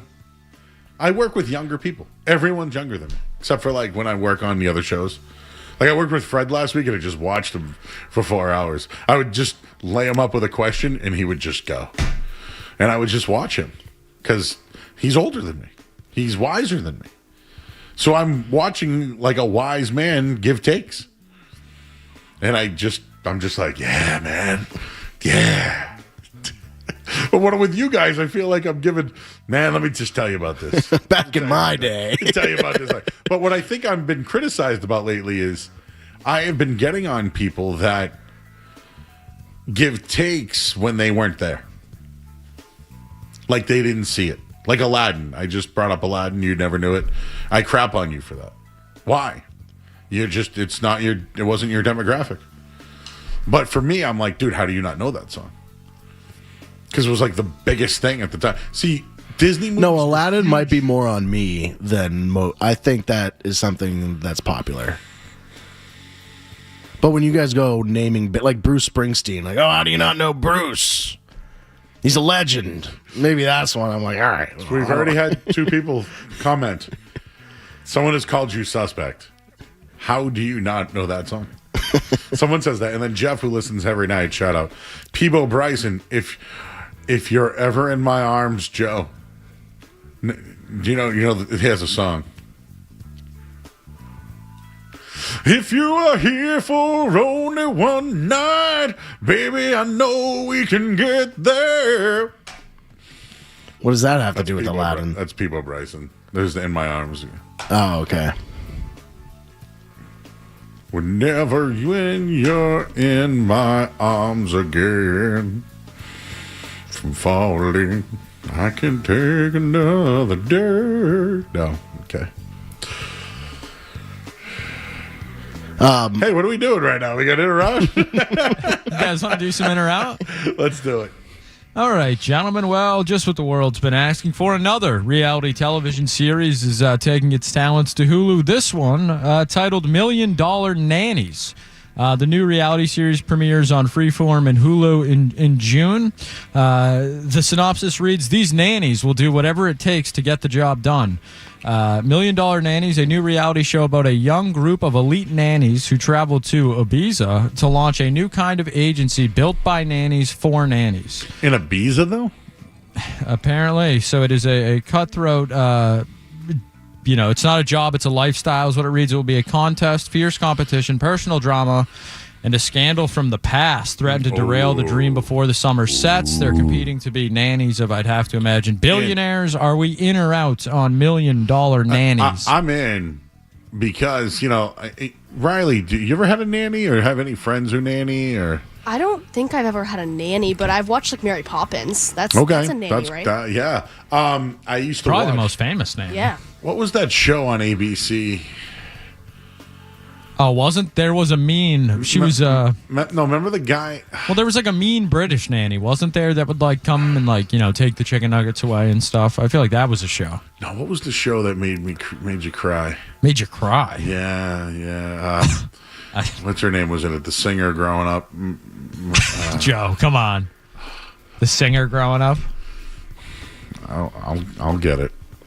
Are you in or out, Joe?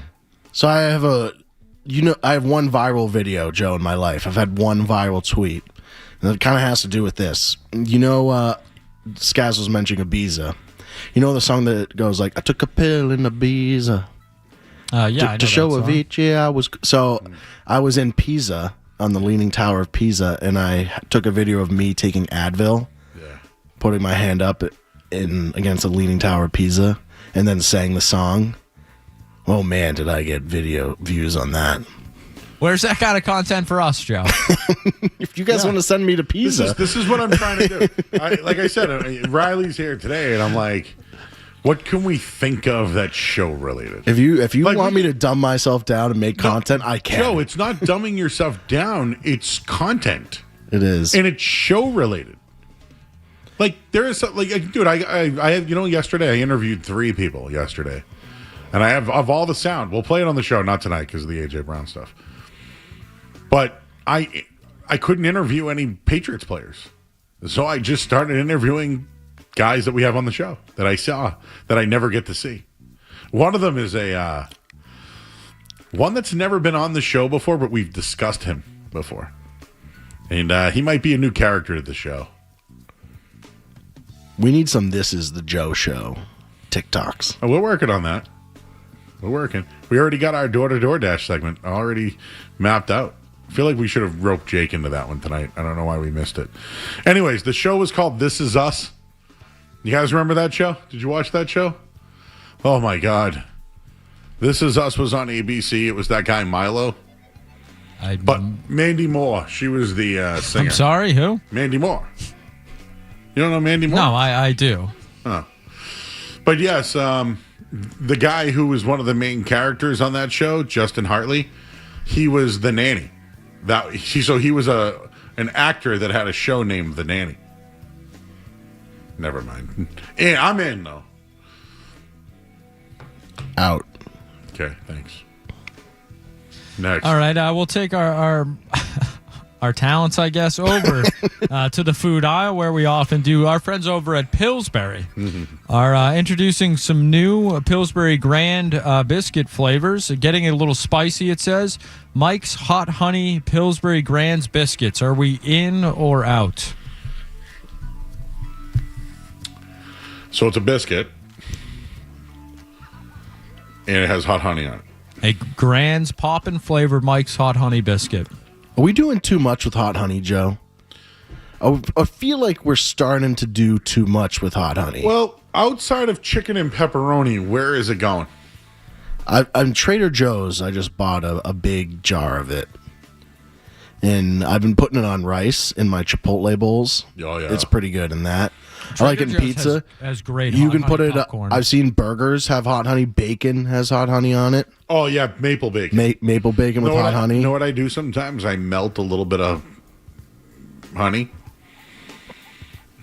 and I put it in a spray bottle, and I spray the honey. Oh, that sounds on pretty the good. bacon. That's a big brain idea right there. But do you think like does a good pepperoni pizza now require hot honey? Are we that far? No, I just need a pepperoni pizza. Yeah. If it was a hot honey pepperoni pizza, I'd still eat it. But what would you prefer? I would like a plain old pepperoni because it's not sticky. Did we do this the other night, you and I? Would you rather a folded crust or a... Yeah, we did. We landed on different sides. That could be a graphic some night. I feel like we could have a big debate on that. Like have one person represent one side. What if I brought in like my 5 best folded pizzas and you brought in your 5 best square pizzas? Do you think Pleasant's a folded pizza? Who's eating 5 pizzas? Well, just work with me here, Scott. Riley brought in 3 pizzas the other night and we ate it all. I mean, we're not that far off. I brought mine home and I ended up throwing it away today. I should have taken it. No, you know what it was? I took 2 slices, but I ate the donut, though. That donut was good. The donut was legit. Yeah, I had like jelly in mine or whatever. Yep. No, I was gone all day Saturday, like literally all day Saturday. And then yesterday I was gone. I wasn't home. I couldn't eat my leftovers. Poor me. What were we just talking about? Hot honey. Hot honey, out. I like it, but I don't need it. But it was Skaz's like the biscuit. Oh. Okay. I don't think I'm not a big biscuit guy anyways, Joe. Oh, I love biscuits. You do? Dude, I used to make biscuit pizzas back in the day. Like the Pillsbury biscuits? Make a Pillsbury biscuit, and once it's cooked, put the sauce and the cheese on it, then put it in a toaster. Dude, legit. Biscuit. You could also slice them in half and put them on those ends, too. Wouldn't it be really flaky? Like, is a flaky pizza? That's why you cook it the second time, so it gets a little hard. See, these are the life lessons I need. Who's got the best biscuits, in your opinion? Am I supposed to know places that have biscuits? Do you know who I really like that has biscuits? Crazy Crunchy. The people. Remember we've had them here. Crazy Good Chicken. Oh yeah. Crazy Crunchy Chicken. They have those rolls were incredible. It's kind of like who else provides biscuits? I mean, Popeyes, KFC. I'm not a big KFC or Popeyes guy. Riley is saying Biscuitville, but it's something that only exists in the South. What is it doesn't Biscuitville? Count. Yeah. Wait, Biscuitville? Have you been there? Oh, can you share I've it? been there so many times. We have one actually on my school's campus. I go there a bunch. I can use my meal swipes to get a biscuit. It's a fresh, southern, family-owned American regional fast food restaurant chain. Specializes in traditional southern breakfast made from scratch. Yeah. And they have, okay. I like their biscuits personally. I haven't had that many, but I would recommend it. The other night we did favorite fast food burger. Who has the best fast food biscuit? Those would be a lot of places that you and I don't frequent, though. So, like, McDonald's has a nice, soft, tender biscuit. Burger King's a little harder if you think, and it's fluffier. Oh, their breakfast biscuit? Yeah. I've never had a Taco Bell biscuit, have you? No. How about a Wendy's biscuit? Not that I don't think they do. No. I think Burger King has good breakfast, though, in general. They got great French toast sticks. Would you like those hash browns or what like McDonald's would make? Do you prefer circle hash browns? See, I like hash browns that are cooked, like almost burnt. But do you want like a chopped one? Yeah. Like, so you like, instead of hash browns, you like home fries. Yeah. Home fries.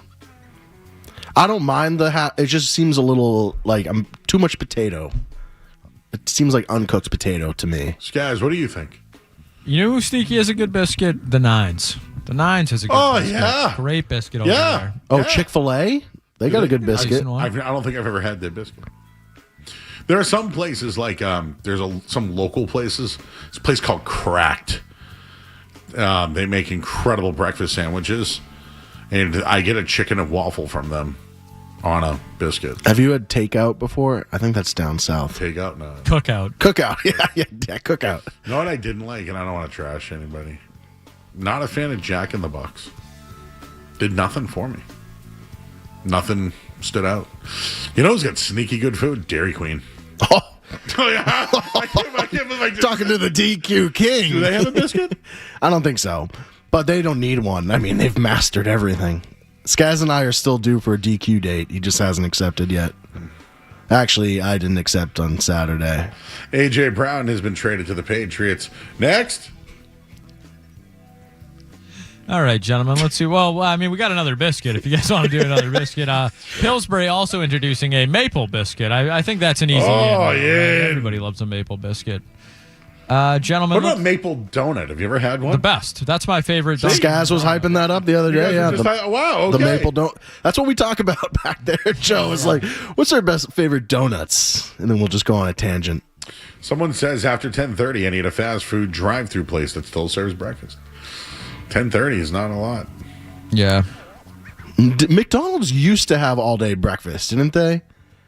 Correct me if I'm wrong, Joe, but I feel like they did. Does at one Outback point. have biscuits? Outback Steakhouse? Outback has that butter. You know, they have that bread. That's where I stole the cutting board. You're like, Street Team Joe has stolen a cutting board from Outback. That's another clip for the Joe Show. Yeah. I just arrived. No, we should make a stolen clipboard with that. Should be your next graphic for the show. You think anybody would get it? No, but that's why we film me stealing it from Outback first. Someone said biscuit pizza. Whoa. All right. What else? Sorry. All right, let's see. Where are we here? This guy's trying not to laugh. Yeah. Well, I mean, you just asked Street Team Joe about Dairy Queen food. I mean, come on. He's the king of DQ. It's great burgers, though. Nice little simple. But, Joe, like a medium blizzard, there's like few things in life I would take over a medium Dairy Queen blizzard. I mean, we can't get into the whole thing now, but we'll educate Riley at some point that Street Team Joe is so frequent to Dairy Queen. He travels to another town because he's afraid of being seen at the one near his house. So yeah, Riley, there's 2 minutes from my house, but it's outdoors, and I have to go out of my car and be seen, and the staff knows me. Ooh. But if I go to Milford, it's a huge drive-through operation, and I can be not seen. He's got some DQ issues. All right, gentlemen. Some other NFL news that's somehow not stealing headlines today, but Russell Wilson agreeing to a contract with CBS. He will be headed to the booth. Are we in or out on Russ, Mr. Unlimited, to the booth? Can I pause that question for a second? Please. Is Russell Wilson a Hall of Famer? Yes. I'd say yes. Do you know I did like him early on? He should have 2 Super Bowls. When he went from, was it North Carolina State to Wisconsin, that's when I first learned about like real transfers. Like guys who could transfer out of school to like, he might, I don't want to say he was the first because I know like other guys have transferred. But he was like the first one, Skaz, that had success and then went to a big school and got drafted. And he was undersized, right? Like he beat out, who was it? Oh, they remember the guy who was the backup for the Packers that lit up the Patriots? Matt Flynn. Remember he signed that big contract? Yeah, and then he had a dead arm. That's who he beat out. And give credit to Pete because he gave him the job, and a lot of guys wouldn't have done that. A lot of teams wouldn't have let the coach do that. I'll tell you this. I think he's a Hall of Famer, but he might be a fringe guy. He's been to 2 Super Bowls, won 1. He's top 5 in NFL history for passer rating, top 5 in quarterback rushing yards. I was going to say rushing yards. Went to 10 Pro Bowls. He's getting into the Hall of Fame. I know it's the NFL. He's in. He seems a little. Is he boring? He's Mr. Unlimited. No, Joe. Is he boring? Like when you listen to him, he seems pretty boring. His wife is who? Sierra. Something happened after that Marshawn Lynch Super Bowl. He was like, "Oh shucks," when he threw the pick. The pick. No, I think the pick might have changed his trajectory. He fell off hard, didn't he? Right when he got traded. Yeah, he kind of fell off a little before that too. And I don't know if DK Metcalf's cooked or not. Like I don't know. We'll find out this year, right? But he had him and made him elite. Man, the Pats missed on all those guys.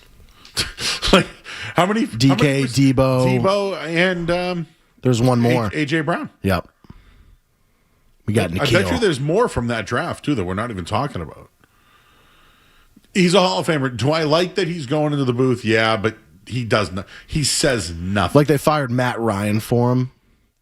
Not that I thought he was entertaining, but he knew his stuff. Matt Ryan could pull up a chalkboard and show you. Yeah, he was very intelligent. And I hope that Didn't Russell Matt Ryan take a job there? Yeah, with the Colts or with Atlanta? the Falcons. Atlanta, yeah. What is he there? No, he's replacing. He didn't get fired. Okay. Yeah. He's like going to be not their GM, but something. Yeah. No, wait, I knew what Joe was saying. I just wanted it to let go him cook. To let the him ether. cook. Exactly. I hope Russell Wilson can look at defenses and show what the quarterback's looking at. And I know that Tony Romo has lost his fastball, but he was good at it at one point. There's something. I think Brady's pretty good at it. I think Brady, if anything, has gotten better. I thought last year he got much better. You don't think so, Riley? You think he stinks? I think he's improved. He's improved, but his first year was really shaky in my opinion. Horrible. It was not, not good at horrible. all. I just feel bad for the guy that he took the job from. Like Greg Olson. Yeah, Greg Olson. Poor guy. What happened with him now? He's doing all right? I think Greg Olson's doing just fine. Everyone in the world sings his praises because big bad Tom Brady came and took his cushy job from me. Now he gets paid, I don't know, the same exact amount of money he was getting before with less eyeballs on him, and now everyone, roots for the underdog, Greg Olson. Yeah, I think he's fine. I just feel like if you're going to come in and take someone's job, you got to have a better first year. He did get better, though, so. Welcome to corporate America, Riley. How do you think he's going to do when he announces the Pats game, Joe?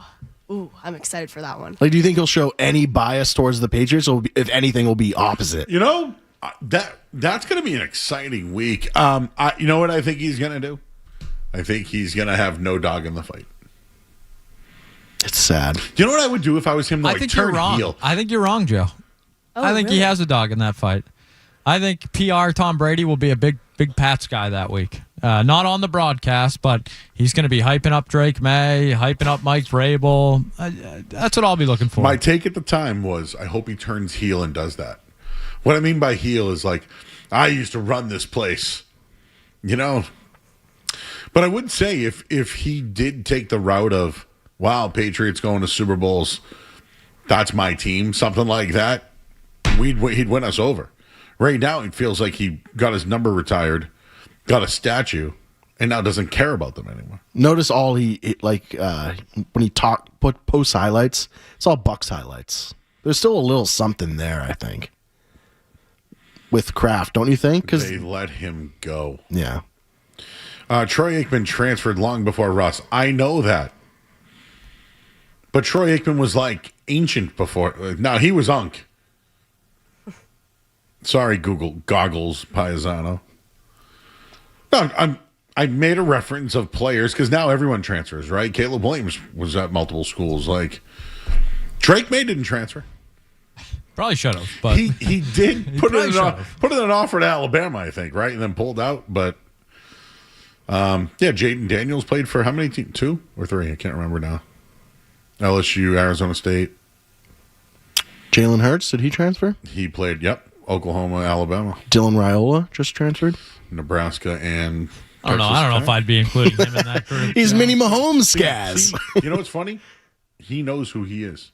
Why? No, he doesn't. No, how do you know who Dylan Raiola is? Because he's a tool. Yeah. Mm-hmm. You know any other tools? Tons. Of what genre? I don't know if you want me to name them. That's funny. All right, anything else tonight? Because I know we've run late. Hey, A.J. Brown's a Patriot, everybody. Let's see. What else do we have here? Should I just do that every 4 minutes? A.J. Brown traded to the Patriots. I really like that Super Bowl or bust convo. That was good. Well, I mean, if Drake May is going to be better this year, it's MVP for Drake May and Super Bowl or bust for the team. So I have lofty expectations for this Patriots team. No, I might as well just block off my calendar till Valentine's Day, right? After, yeah. I mean, or even after. Be that week, I should go February 20. Maybe the 18th. I'll go to leap year. You know, we'll take that 17th, probably the parade that Wednesday, you know? Yeah, Wednesday. Okay, yeah, that would be, Thursday, Fridays, that weekend. Take those 2 days off. And then, we're back. Imagine the parade during February vacation. Oh, might have to change weeks, line that up. Yeah, so it all starts July 23rd. I'm booking it all. I'm just... Hooch wants to check in on Skaz. How we doing, Hooch? He wants to make sure that you're okay with the trade. I like the player. I don't like giving up a first-round pick for... a guy that you were the only team in the league that was interested in for months, and he's also, dead last in the league in average yards per separation. And he also did kind of quit on what was pretty much the best team in the entire league, talent-wise, multiple times. Are the Eagles and Chiefs the 2 best teams of the last 5 years? Yeah. Yeah, I don't know if you could argue that. Yeah. The Bucs have had some really good teams with Baker and with Brady, but they have a Super Bowl. The Rams have been very good. Yeah. I think the Rams probably should be in that have a conversation. Like top 5 team, definitely. Yeah. Did you see what I sent today though? The Patriots' last 8 first-round picks, not counting Drake May. Yeah, so that's not a great list. So that's why you don't care about the first-round pick. Well, I do care. I'm just saying, like, the one guy that we drafted well, Christian Gonzalez, we're not even going to pay. Like, so we nail the draft pick, and then we're too cheap, or I shouldn't say we. They are too cheap to pony up. Adam checking in. A.J. Brown's a Patriot. Moving on. Hashtag the Joe Show. Yeah. My excitement definitely grew, Joe. I will give you... I don't know if it's Super Bowl or bust. I still think the Broncos You're the one who made the graphic. Well... I did. The Broncos are who you're worried about? I think I'm a big Jalen Waddle guy. I think the Broncos stinks. Okay. The Bo Nix does not stink. Dude, what's up with his leg? Yeah, his leg could be an issue. I don't think he stinks though. I think Skaz, do they win that game if Bo Nix is playing? I don't know. I think Bo Nix stinks. So who am I to say? But I also think the Broncos have a very tough time to win that division. I think Sean Payton gets in his own way. I think Sean Payton also overrated. He might be overrated, but he's a solid coach. Sure, he's just like most coaches in the NFL. He's fine. He gets in his own. Well, come on, there is no difference between Sean Payton and Mike McCarthy, and people act there like isn't. they're Remember, we totally different guys. We looked that up too. Yeah, and there's no difference. McCarthy doesn't get enough respect on that level. Yeah, him and Harbaugh and Payton, they're all the same guy. And Tomlin's slightly better. Slightly, but yeah, they all are pretty much exactly the same guy. But Sean Payton, he should have kicked that field goal. So who are you guys worried about in the AFC? Patrick Mahomes, Josh Allen, the teams with. So don't you think Josh Allen is due? Like, I know we keep saying that. Do you know who I'm worried about? I'm worried about the Jaguars.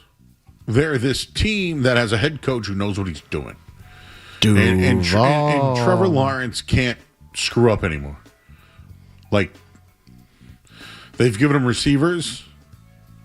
Like, they've grown their defense. The Texans, can C.J. Stroud actually play? Or is he a bum? Is he Ohio State bum? Leaning towards bum. But, right? I don't know. Can Jim Harbaugh?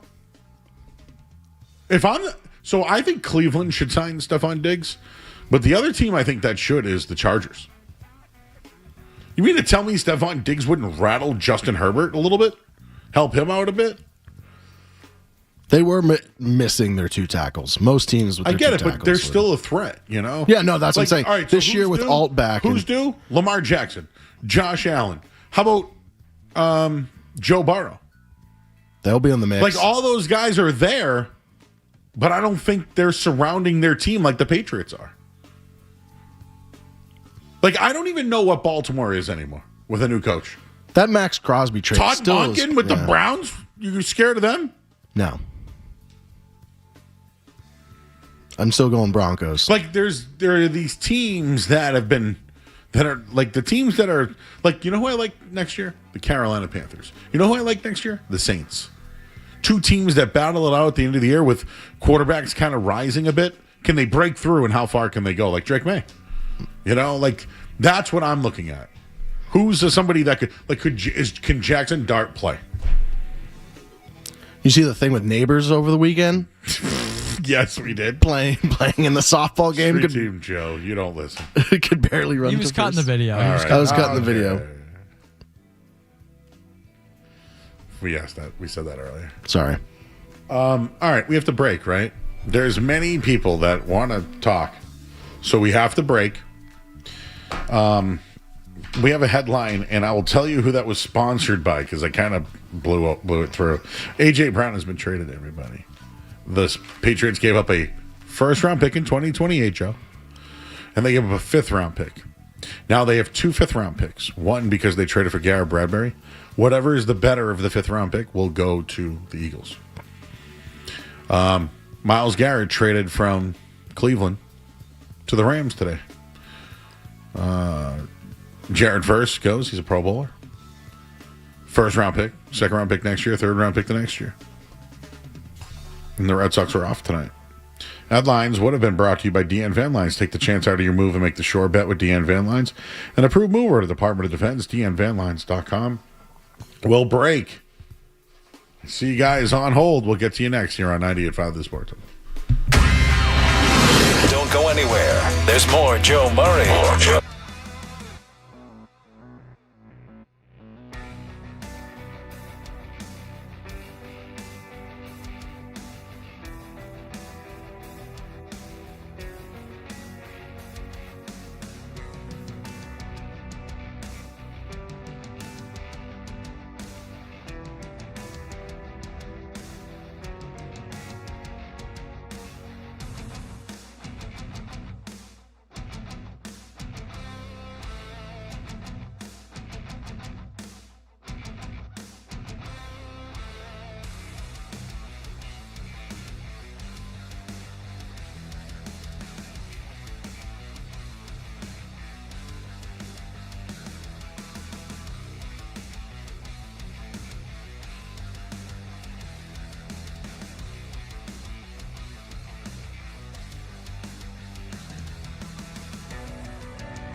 musings, which we will do.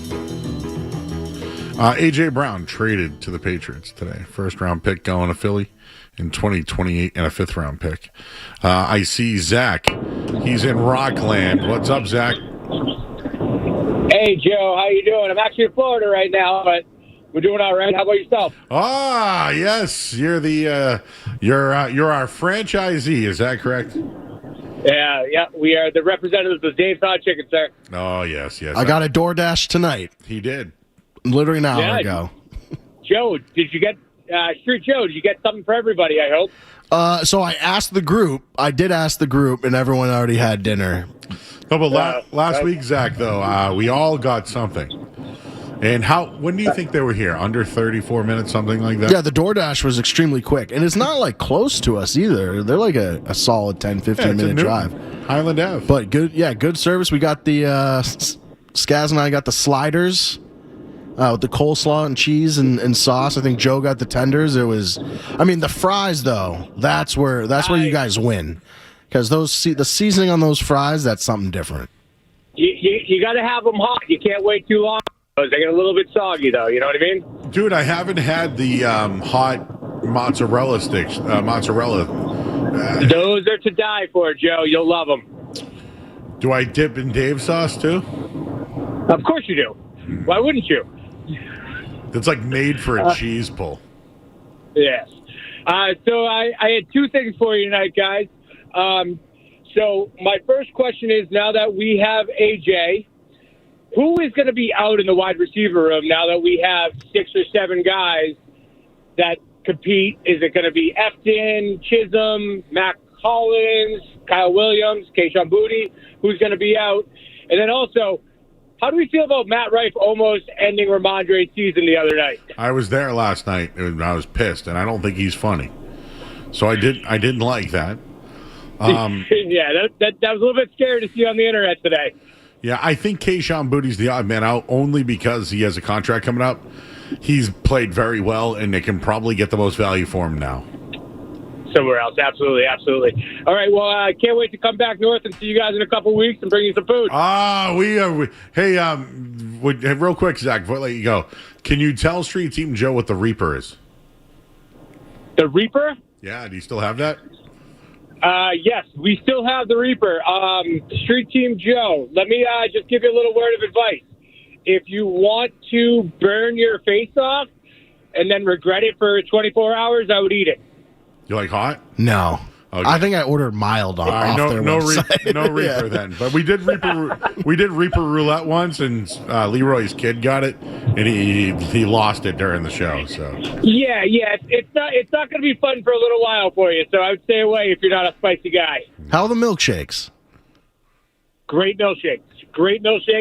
Toppings. Gotta get the Oreo toppings on them. They're fantastic. Joe's an Oreo guy. Oh. Love Oreos. All right, Zach. We'll talk to you soon, buddy. Thank you, guys. Have a great night. Thank you. That's Zach. He's the franchisee of Dave's Hot Chicken. Sounds like a good guy to know. His job is to drive places and build a Dave's Hot Chicken. I wonder if he built the one in North Hollywood. I bet he did. But imagine we know the guy who makes the Dave's Hot Chicken. Well, not the chicken itself. He makes the building. The building. Did you guys ever watch? Was it Ray Crockett? No, what was that? The McDonald's guy. You ever watch that movie with Bruce? Was it Bruce Wayne? No, it was Michael Keaton. Yeah. Batman. You see that one though? Yeah, Ray Kroc was his name. Have you seen that movie, Joe? No. That's a good one. The original Batman? No. It's called The Founder. It's about the beginning of McDonald's. Where did you lose us there? You said Keaton. I said Michael Keaton. And I thought you were talking about... You did say Bruce, Joe. You did say Bruce, so I thought you were going... Bruce Wayne. And then you said Michael Keaton, so I thought we were talking Batman. Okay. We kind of were. Michael Keaton. Batman. Who played Batman. Played Ray Crockett. Croc. Who's the guy who made McDonald's. I like that you've turned him into Davy Crockett, though. Good flick. I enjoyed it. Shows you how it was all started and made. He was kind of a sleazeball, I think. But he got. He had an idea, started. though. He certainly had. And an he idea. learned how to make those milkshakes. He had the ingredients for that. Teddy is in East Boston. Teddy. Hey, guys. Street Team Joe, let me give you the same life lessons I gave my daughter, who's about 6 years older than you. Don't be a douchebag. Always be kind to people. If someone's worth apologizing to you, whether it's your fault or not that you hurt them, do it. Know your worth and pick a lane when it comes to work, especially your generation's going to have it much, much harder than mine did. You guys will change careers 5 or 6 times. I mean, I already have him 44. Wait, Street Team Joe is 44? No, I'm 44. Joe Murray's 44. Street Team Joe's 29. 29. Same age as AJ Brown. You said your daughter's 35? No. My daughter's in her mid-20s. Oh, okay. But sometimes, we disagree a lot of stuff generationally. I was in low-level radio for years. And so I get, somebody like Joe has gone through it. I mean, Joe, what, 20 jobs or whatever? It's a hard profession. I worked at 1510 The Zone, Money Matters Radio, 1120 WBNW, WJAM, New Hampshire, ESPN 890, Love 1340. Yeah, there's a lot. Did you work at any of those? It's like being an athlete. The best ability in your world is availability. You got to be available. Yes. And that's because it's just hard, and especially with all the stuff coming down. I wanted to call about Brady though, because I said this to a lot of people and nobody believes me. I think the falling out with Brady and the Patriots is Brady wanted a minority stake because let's face it, he made Robert and the team billionaires, and they did not want to give it to him because they didn't want to be in his shadow anymore. And I really believe that because they just sold a lot of the team, like a lot of the NFL has, to capital and hedge funds to get more money. Why would he want to buy the Raiders? I mean, think about it. Why would he want to buy the Raiders if he could have had a piece of the Patriots? And that's what I really think, is it seems like ever since then, it's not that he's disrespectful to New England, but he's kind of doesn't want to come around, right? And he does what he has to do for the fans. And that's just my 2 cents on it. But keep up the good work. I love the show. Thanks, Teddy. Appreciate you. We need that wisdom every once in a while. See, that's what I'm talking about. That's an East Boston guy. I like advice, whether it's from Joe Murray or the callers. There's a segment to be had there. I like the one about him, apologize to people if they think worth apologizing to, even if you don't think it's your fault sometimes. Well, that's the new generation. Sometimes, Joe, I'll leave it be, and I can let it go for months, and you're like, this could have been fixed so easily. You know what it is, Joe? Listen, I'm not perfect. But what's my motto to you? Not a know-it-all. But you've done it all. Not at all. The people that are doing nothing always have the most to say. And the people that... I got a lot about the people. That's one. One is like people will tell you like what you should be doing while you're doing your job, and they're not. So it's like you get that a lot. The other thing is, I think sometimes if someone tells you, "Hey, man, I didn't like that. It kind of rubbed me the wrong way," just be like, "Dude, I'm sorry. I didn't know that it bothered you." What did I say that? What? And then talk to them. Hey, why did it bother? Oh, I didn't know that, man. Going forward, gotcha, bro. Because normally it's, come on, man, grow up. What do you mean? I didn't do anything. Bleh. So sometimes acknowledging people's feelings goes a long way. And see, this is what I need. This is what I need. What did you call it earlier? Dear Joe? No, what did Riley? What did you cut? Riley came up with something. You said it earlier. Dear. But every night I give some sort of and now Deep Thoughts with Joe Murray. Yeah. We really do have to go to break this hour. The Sports Hub has been brought to you by our good friends. Whatever I just said sounded really good, though. You gave some good. I mean, Joe, when you give advice, it's good. Only if I could use it myself. This hour of the Sports Hub is brought to you by our good friends, because they are over at Valvoline Instant Oil Change. Enjoy quick and convenient vehicle maintenance this month. Visit NewEnglandOilChange.com. You save 15% off an extra drive-through oil change. Valvoline Instant Oil Change, the official oil change of busy people. We got another hour to go. Hey, AJ Brown traded to the Patriots. We'll have that and more next here on 98.5 The Sports Hub.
first round pick in 2028 and a 5th round pick. So the Eagle has landed. Get it? Tight end Julian Hill on injured reserve. Hill was expected to be a key blocker this year. But injured reserve, his season is done. And Myles Garrett is going to the Rams. Headlines are brought to you by Super Service Today. Currently hiring plumbers, experienced HVAC techs, and drain cleaning techs for their growing Danvers shop. Enjoy top pay, medical, dental, and vision. Paid vacations and holidays. Apply now at superservicetoday.com/careers. I'm Joe Murray. Are you actually coaching the game, or it's just that is? I feel so strongly about that. I can't even tell you. Boston Talk Sports here. What do we got? Sports. There's a couple of people that want to call in, Skaz, and I know you have a reference that you wanted to share, and I wanted to talk about the meteor this weekend. So, JP in North Providence, you get first billing. Hello, sir. Joe Murray, it's been a minute. I have, I think, the most important A.J. Brown question. Can you give me a prop bet over-under that he reads a self-help book on the sideline this season? And, Joe, I may have found the sneaky best French fries in Boston. Hennessy's down at the North End, yes, at an Irish pub. I love Hennessy's. Yep, I've been hitting some of the places over there. They got the best French fries, Joe. You got to try them. I've only drank at Hennessy's. I used to go to Hennessy's. So it used to be called the Purple Shamrock. That was next door, and then the Hard Rock used to be, or the Rack used to be right there. They got a club upstairs. Hennessy's. You got Bell in Hand. Who's right nearby. Yeah, that's Faneuil Hall. Yeah, it's fun over there. But Hennessy's drinking a little bit of the sorrow over the ex-girlfriend, so we've been hitting that every now and then. The fries are good. Did you ever see Grease, the movie? Joe, I'm 66. Okay. What year do you want to know did I see it? Well, Summer Lovin' had me a blast. Summer Lovin' happened so fast. Yeah, I'm a stupid ass rhyming with it, but... Joe. Where you been? How you doing? Everything good? No. That's why I've been going to Hennessy's and not calling the show. You gotta clip that. So French fries, huh? French fries and some JD. What can go better, Joe? But listen, I like the move, but I'll tell you what I do like. Garrett going to the Rams. Yeah. Nice pickup. I think they're Super Bowl, big-time Super Bowl favorites right now. They're pushing it. Right, I think Booty's out. Why don't they call the Giants and see if they want Booty, make a deal, maybe get a 3rd-round pick for him. How about Kayvon Thibodeau, the pass rusher? Get him from the Giants. KT5. They do a little swap, and they need a receiver. They're bringing in, I think they're going to call Megatron and Fitzgerald to try to. Yeah. I take them. They brought in Odell. I take them over Odell. And Juju. Oh, hell yeah. I think they brought in Juju Smith-Schuster, too. Unbelievable. And Braxton Berrios. Yeah. Why not sign Stephon? Go get Diggs. He's a receiver. He can catch the ball. They need anybody out there. That's going to be a 3-ring circus with the Giants. But I like the move for the Pats, Joe. All right, JP. Keep your head up. Yeah, I'm trying. Yeah, you can't put it down on the bar. That place has only got 3 people, and 2 of them work there. And the bouncer. Thanks, Joe. And the bouncer. All right, buddy. Thank you. Appreciate you. Where you been? How you doing? Everything good? No. That's why I've been going to Hennessy's and not calling the show. No. I like the honesty. That's what we're at the night show, Joe. We feel safe to open up with you. Transparency. Summer Lovin' happened so fast. Yeah, I'm a stupid ass.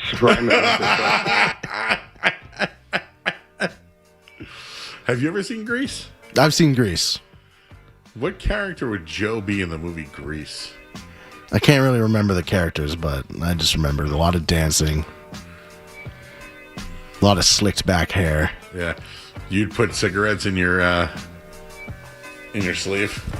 Not a cigarette guy. No, but in the 50s, everybody smoked, except for Sam. I think I would have been above. Yeah, back in the 50s.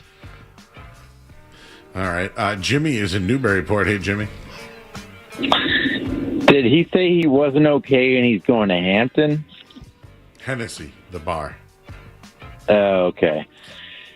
Well, I do have an A.J. Brown question, but yeah, go ahead. What was that, Joe? I said go ahead, yeah. Okay. I'll ask that, and maybe we can talk about life, because you and Street Team Joe got me pondering like I'm in therapy. But well, hold let's on. do it. And it's all free. You don't need the insurance or pay for it. Okay, appreciate it. All right. No, so when you said you got to talk to them, you got to know where they're coming from. Couldn't agree more. There's so many different people in this world, and everybody's trying to fight each other. And, I feel like if you talk to them and you know where they're coming from, even if you don't agree, then you can still probably get along with them. Am I wrong? You're absolutely right. Like, for example, if Street Team Joe wanted Chipotle tonight, but I said Dave's instead, and I dismissed him, and he's upset about it, I'd like him to talk to me about it, so next time I consider his feelings. That's right. Okay, I agree. So I have another question maybe about life, but I'll try to work it in after the A.J. Brown if you'll hold on. If you don't, that's fine. I'm here for it. Okay. All right. So I'm wondering about if you think A.J. Brown might be a problem. And then I looked at his contract, and it could be wrong, but it looks like it's 4 years, right? So he's 29. So he's going to be 33. 29 will be A.J. Brown. And who was 33? So do you... Sorry? You said someone was going to be 33? So he's going to be 29, or he is 29, and then in 4 years, when his contract's done, he's going to be 33, no? Okay, yep. So do you think do you think he's going to be a problem first? No. I think he'll be an instant impact to the team. But I do worry about year 2 or 3 on those deals. And I would agree, because he seems like, I don't know, his history doesn't show that. Well, didn't we just see it with Diggs? Like, Diggs was here 1 year and could barely hang on.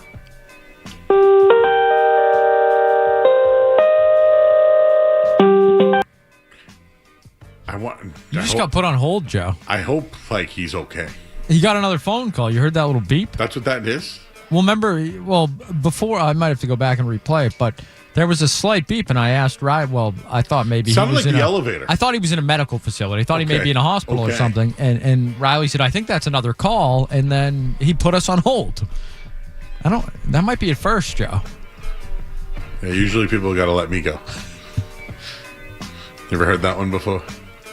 Some guy called me on where to go on 114 in Danvers, like my neighborhood, where I live now. And Joe, there's a lot of options. And he just goes, I'm just going to go to McDonald's, man. And I'm like, dude, no. There's all these other options. Don't go to McDonald's. And after I gave him Bill and Bob's and, all these other options, Chinese food, I think I told him Sylvan Street was open till midnight or 1. He just goes, all right, man, I'm just going to go to McDonald's. I gotta let you go, man. I'm still laughing about it because when Fred got a hold of that, they played that one a lot.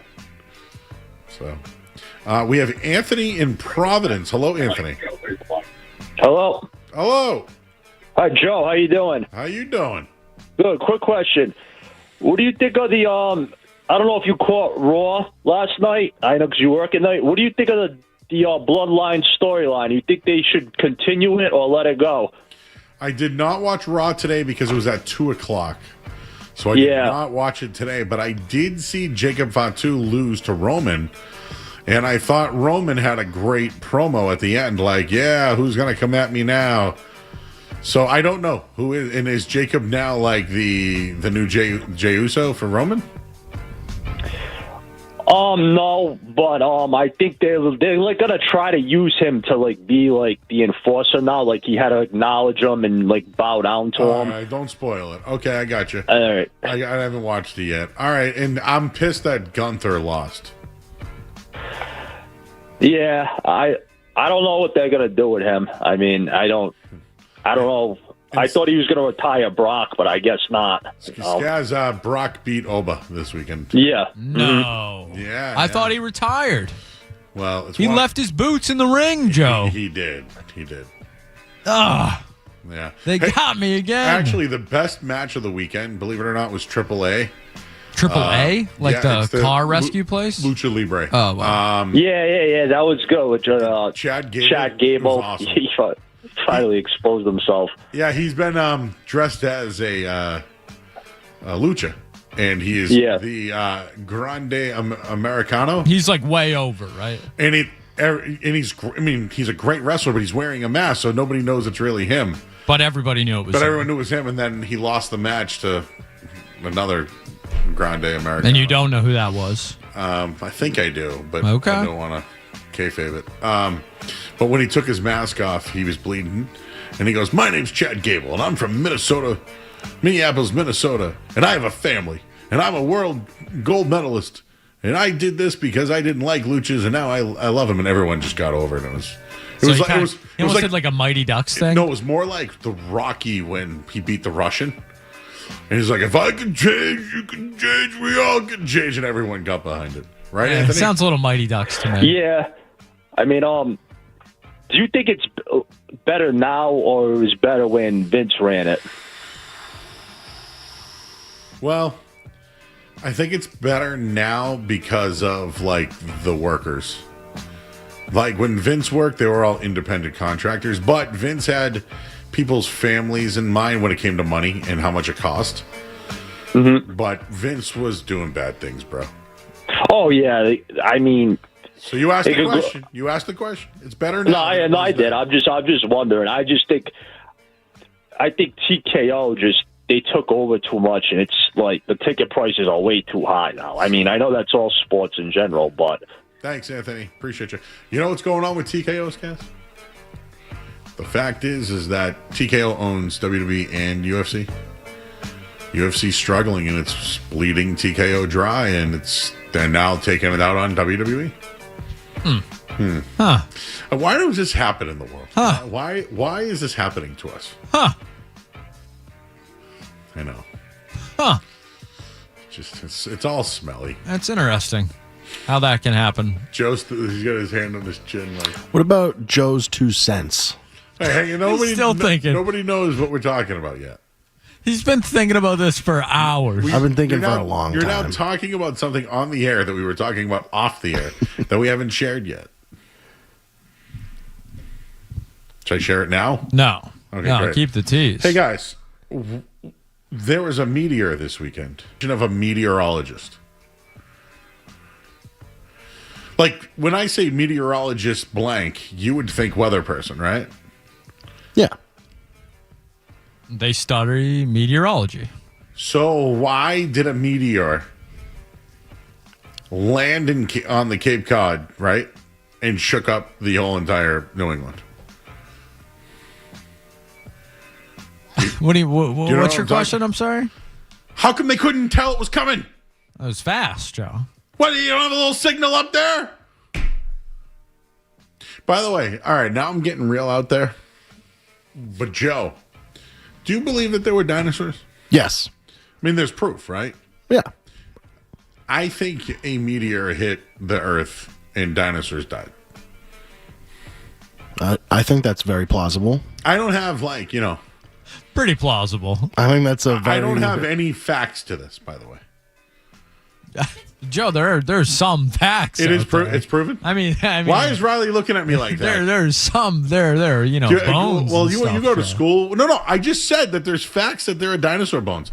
But what makes you think that it was a meteor? I think it's a meteor. Oh, well. That's what I just said.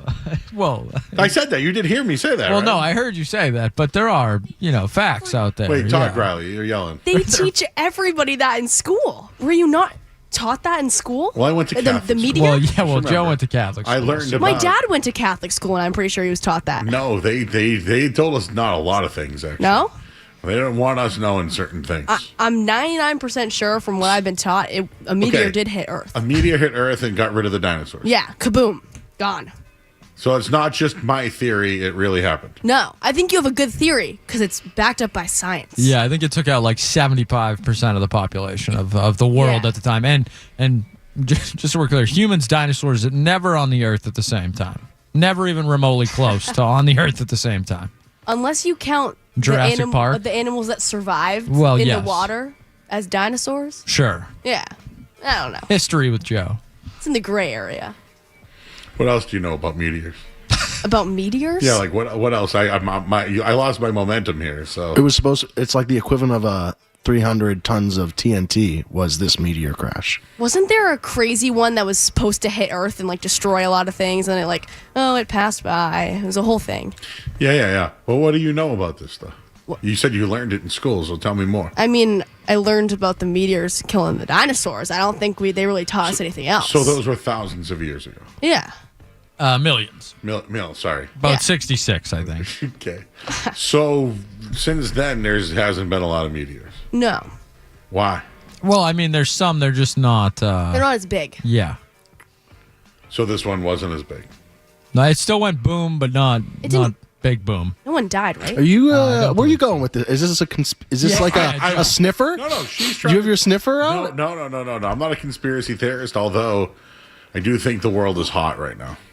Like I think like people thought Al Gore, and I'm not political, but people thought Al Gore was crazy when he talked about global warming. Like, dude, it's hot. Like the world's hot. You don't think so? Oh, temperature wise. Yeah. Well, what did you think he was talking about? Just like we got a lot of hot people. No. like the planet is over like heating. The equator. Sure. And there's building. Oh man, we got to do science talk every night. This is no, awesome. but she's in school. I'm asking her. I thought of something else with a meteor. Have you ever heard of Heaven's Gate? Sounds It's a cult. It's a cult. But they thought that there was a special meteor that was going to come and take them all to a special place. You can look it up. Their website is actually still like open. It's kind of creepy, not going to lie, but I did learn about that in school too. It's related this was, to Apple meteors. TV series, I believe, right? No, I think it might be, but it's a real story. All It's right. like a real Yes, cult. yeah, it's okay, real, yeah. What's the difference between a meteor and an asteroid? That's a good question. size, I believe. Or is it what it's made of? Okay, I've read here. What happened to the asteroid that killed the dinosaurs? So it wasn't a meteor. 66 million years ago, guys. Thank you. Yeah, roughly. Yeah, that's what took out the dinosaurs. And I had a theory about it. Maybe I did learn it in school. But it was a Mount Everest-sized asteroid. Meteors are just a chunk of debris that are broke off from an asteroid. So the asteroid's the real problem. Yeah. The meteor is just a chunk. Asteroid could take out the world. Maybe a meteor could too. But what I'm trying to say is, how come they can't tell that it's dropping? Just the speed it's coming at. Well, they don't get I don't think they have enough time to warn or do anything. If it's coming at 75,000 why don't they put one miles. up there to learn it then? I mean, aren't shooting stars small meteors, right? And I feel like they don't track shooting stars, and those happen pretty frequently. My problem is, Joe, we got lucky this one landed in water. What's our protocol if this was headed for land? What was that movie with Leonardo DiCaprio? Look Out or something? Look Up? Look Up. Did you see that thing? Did not see that one. That I was in did see Boston, right? That one? That was, guys, you should watch. You guys should watch. It's a good movie. You see that yet? Jonah Hill, right? He's in there too? Yeah, it was a good movie. But what if it came for Earth? It's about this. This is what the movie's about. You got an asteroid plan, Joe? No, we're cooked. Yeah. Asteroid's coming. See you later. I hope it hits me like head on. If it's, you know what I mean? Hope it's like The Sopranos, where everything just turns black, and you don't know what happened. But say the one that hit in the ocean came for Boston. Like, what would be our protocol? It's above our pay grade, Joe. Come on. I just pushed. And how fast would we have to react? Or is it just like everyone get in their basements? I feel like there'd be no reaction time. Yeah. Because this one didn't even have, you said, right? There was no like precaution about it. It just hit. I'm mad about that. Yeah. I'm mad we weren't warned. I'm glad we survived the meteor of 2026. Yeah, Twitter had to tell us what happened. It was no alert in our phone or anything. This could be an issue for the future. I believe our friend Ken called into the morning show today, but I did not have a chance to listen to it. And I believe he is a meteorologist. But I did you hear not. that name? Meteorologist. Yes. Should I take this? Is this Rajiv's a smart guy. He knows what's going on. Rajiv, what do we got, buddy? Hey, what's up, Joe? Good talking to you guys. Yeah, Scaz is right? You were asking the difference between like an asteroid and a meteor, right? So yeah, size is a big thing, right? Because what took out the dinosaurs in the Yucatan Peninsula was a huge asteroid that struck the Earth.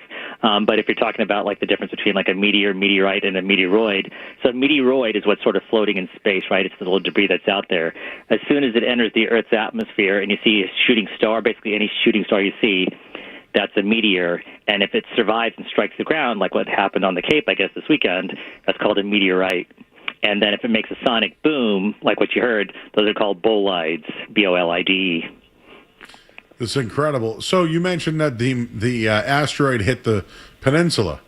In the Yucatan Peninsula. How did anybody document it? Did it not blow up all of the Earth?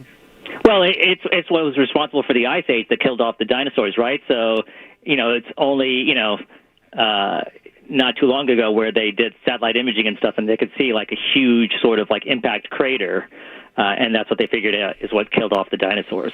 But okay, so nobody survived at all. They just found it years later. Well, there were small animals that survived, right?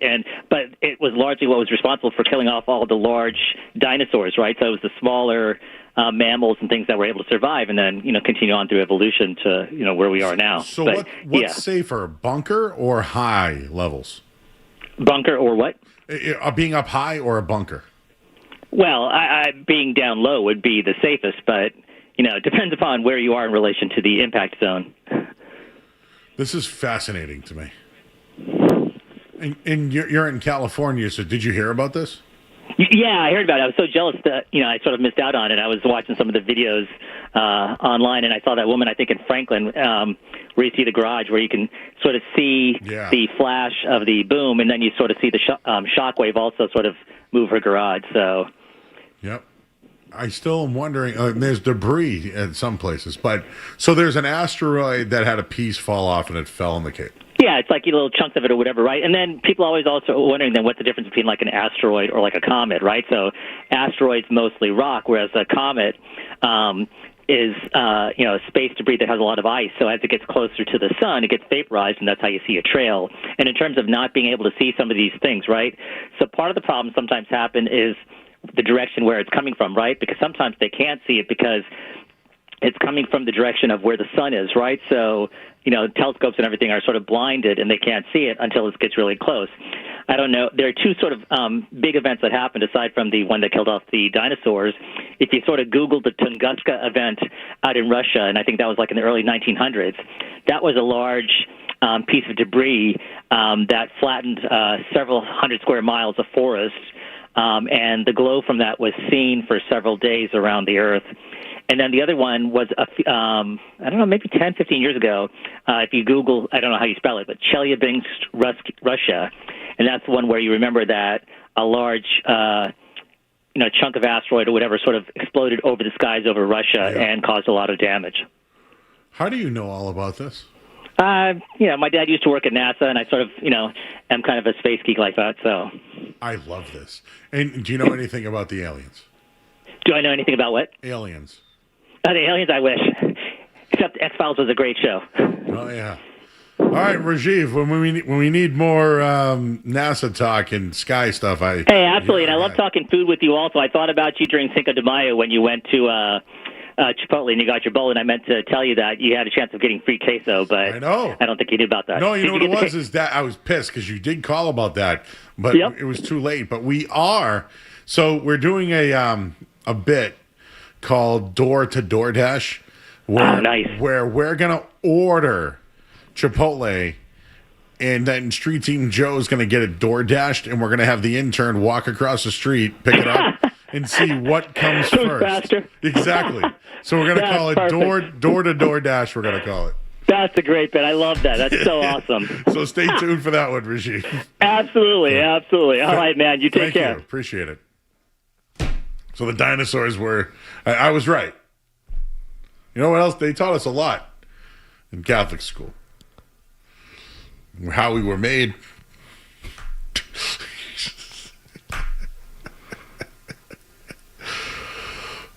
Riley's like, yeah, Joe, duh. Yeah, duh. I was kind of right. What was your best subject in school? Drugs, people, and problems. Okay, well, if you if you had to pick one. No, that was the name of the class. That was the name of the class? Drugs, people, and problems? Yes. Dude. I aced it. And you aced it. All right. It was about drugs, people, and problems. Like world problems. Everything. Like how drugs impacted people and the problems that they have and why and the science of it all. Okay, so it was like a health class, but more specific. Pretty much, Joe. What was yours? Best class? My best class was probably history. Why does that make me laugh? That was a belly laugh. Well, you don't believe me? I was belly laughing and knee slapping at the same time. Joe, how do you feel about that response? It's insulting. I knee slapped and belly laughed at the same time. Just because I don't get these old movie references doesn't mean I can't remember what happened. What was your major? In finance. Oh, finance major. Yeah. You know what, Joe? Car dealership, you can make a lot of money in the finance department. Car dealership, Joe. Should we do it now? Or, we got, what do we really think? We can do it very quickly. You know what? I think this is good. Okay. I think we should talk about this. Okay. Do you have the sound or no? I could probably get the sound, but it's, you know how they are from 2 to 6. It's long-winded. All right. But the Skaz has a. I have something that I heard on the afternoon show. I'll paraphrase it for you. I would like to do this. This is very good. All right. We're going to break everybody. It was a very long segment. And we'll have more next on the Sports Hub. More Joe Murray coming up on the Sports Hub.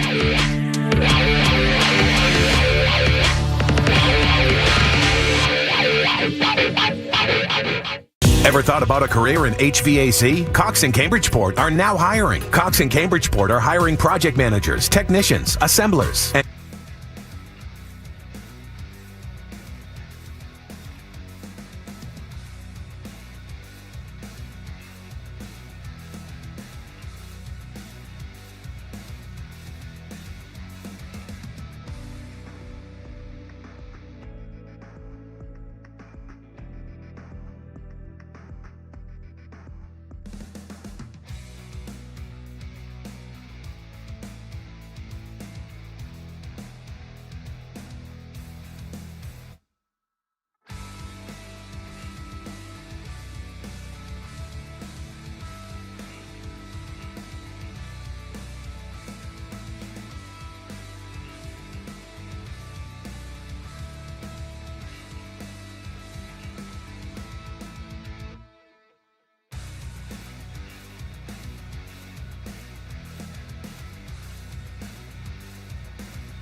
ones you love and love you. Call 1-800-QUIT-NOW.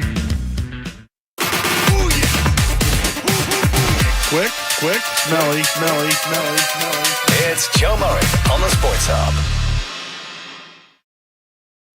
The Eagles got A.J. Brown from Tennessee for a first and third. And now 4 years later, they just got back a first and fifth for him? Like, that should come down. Just, you know what I mean? Like, Al Murray. Great point. 4 years older, knees not any better, checked out on the team. and just quit on one of the best teams in the league. I can't reiterate that part enough. Like, the math of it kind of ain't mathin'. Murray, that's a great point. You know, Howie Roseman, chess checkers. You're playing checker. You were the stooge in this one. Yep. I mean, really. If you have to ask who the tomato can is, you're the tomato can. Who's the mark? Yep. No one else was willing to do this. Sucker. They did lose the deal. They lost the deal. No, Howie Roseman won the deal. Murray's point is, like, so you buy a new car for a first and a third. 4 years later, with 200,000 miles on it, you sell it for a first and a fifth? And he wouldn't run for you. Right. And who's the idiot who paid that? That's what we'd be asking. Us here in New England.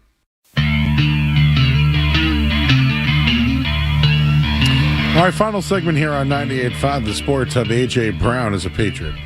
This hour, the sports has been brought to you by Valvoline Instant Oil Change. Enjoy quick and convenient vehicle maintenance this month. Visit NewEnglandOilChange.com. You can save 50% off your next round through oil change at Valvoline Instant Oil Change, the official oil change of busy people. Some car talk there, Skaz. Yes, Joe. What do you think of that comparison that the Tennessee Titans traded A.J. Brown and got a first and third for him?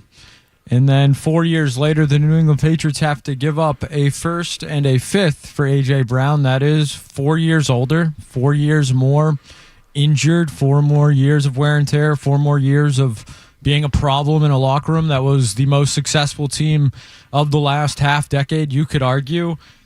What do you think of that as a man who was in the car business? What do you think of that analogy that the Patriots still had to pay quite a premium for A.J. Brown there?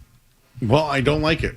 Do I get his point about, hey, he was traded for this and that years ago, and here they are 4 years later doing it? But I don't know. When you go to sell your car, don't you think it's still worth value?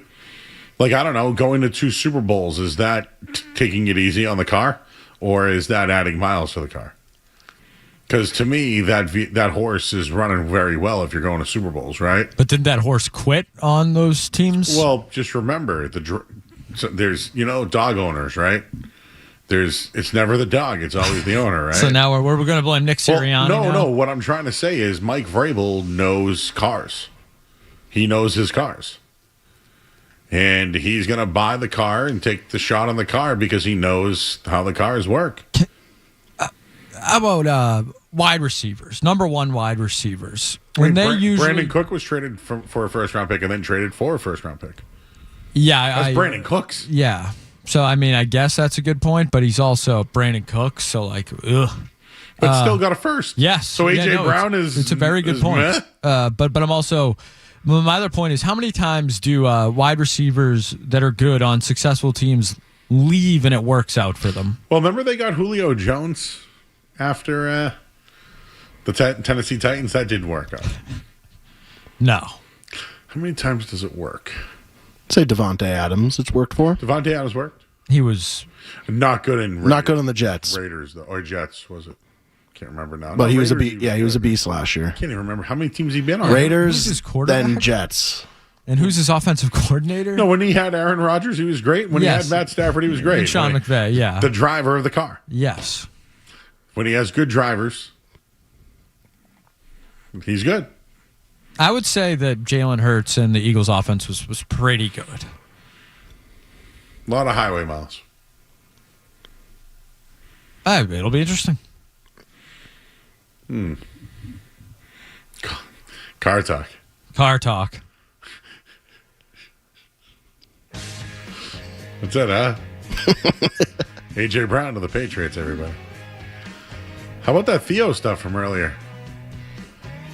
Hot seat's on, right? For John Henry's asking David Ortiz for advice, and Theo doesn't like what's going on. Dude's doomed. Chad Tracy can have hard conversations, but Breslow can't, and now they want to give him a fluffer. Hey, listen to that interview that we did earlier. That was good with our buddy Tim Healey. And Alex Barth broke down the whole trade today. I have a feeling you'll be hearing quite a bit of Tim Healey and Joe Murray from 2 to 6 tomorrow. I hope so. Felt like I asked some good questions. I thought so, Joe. I mean, Tim's around. Tim got to sit down. I am just a guy who stirs the pot.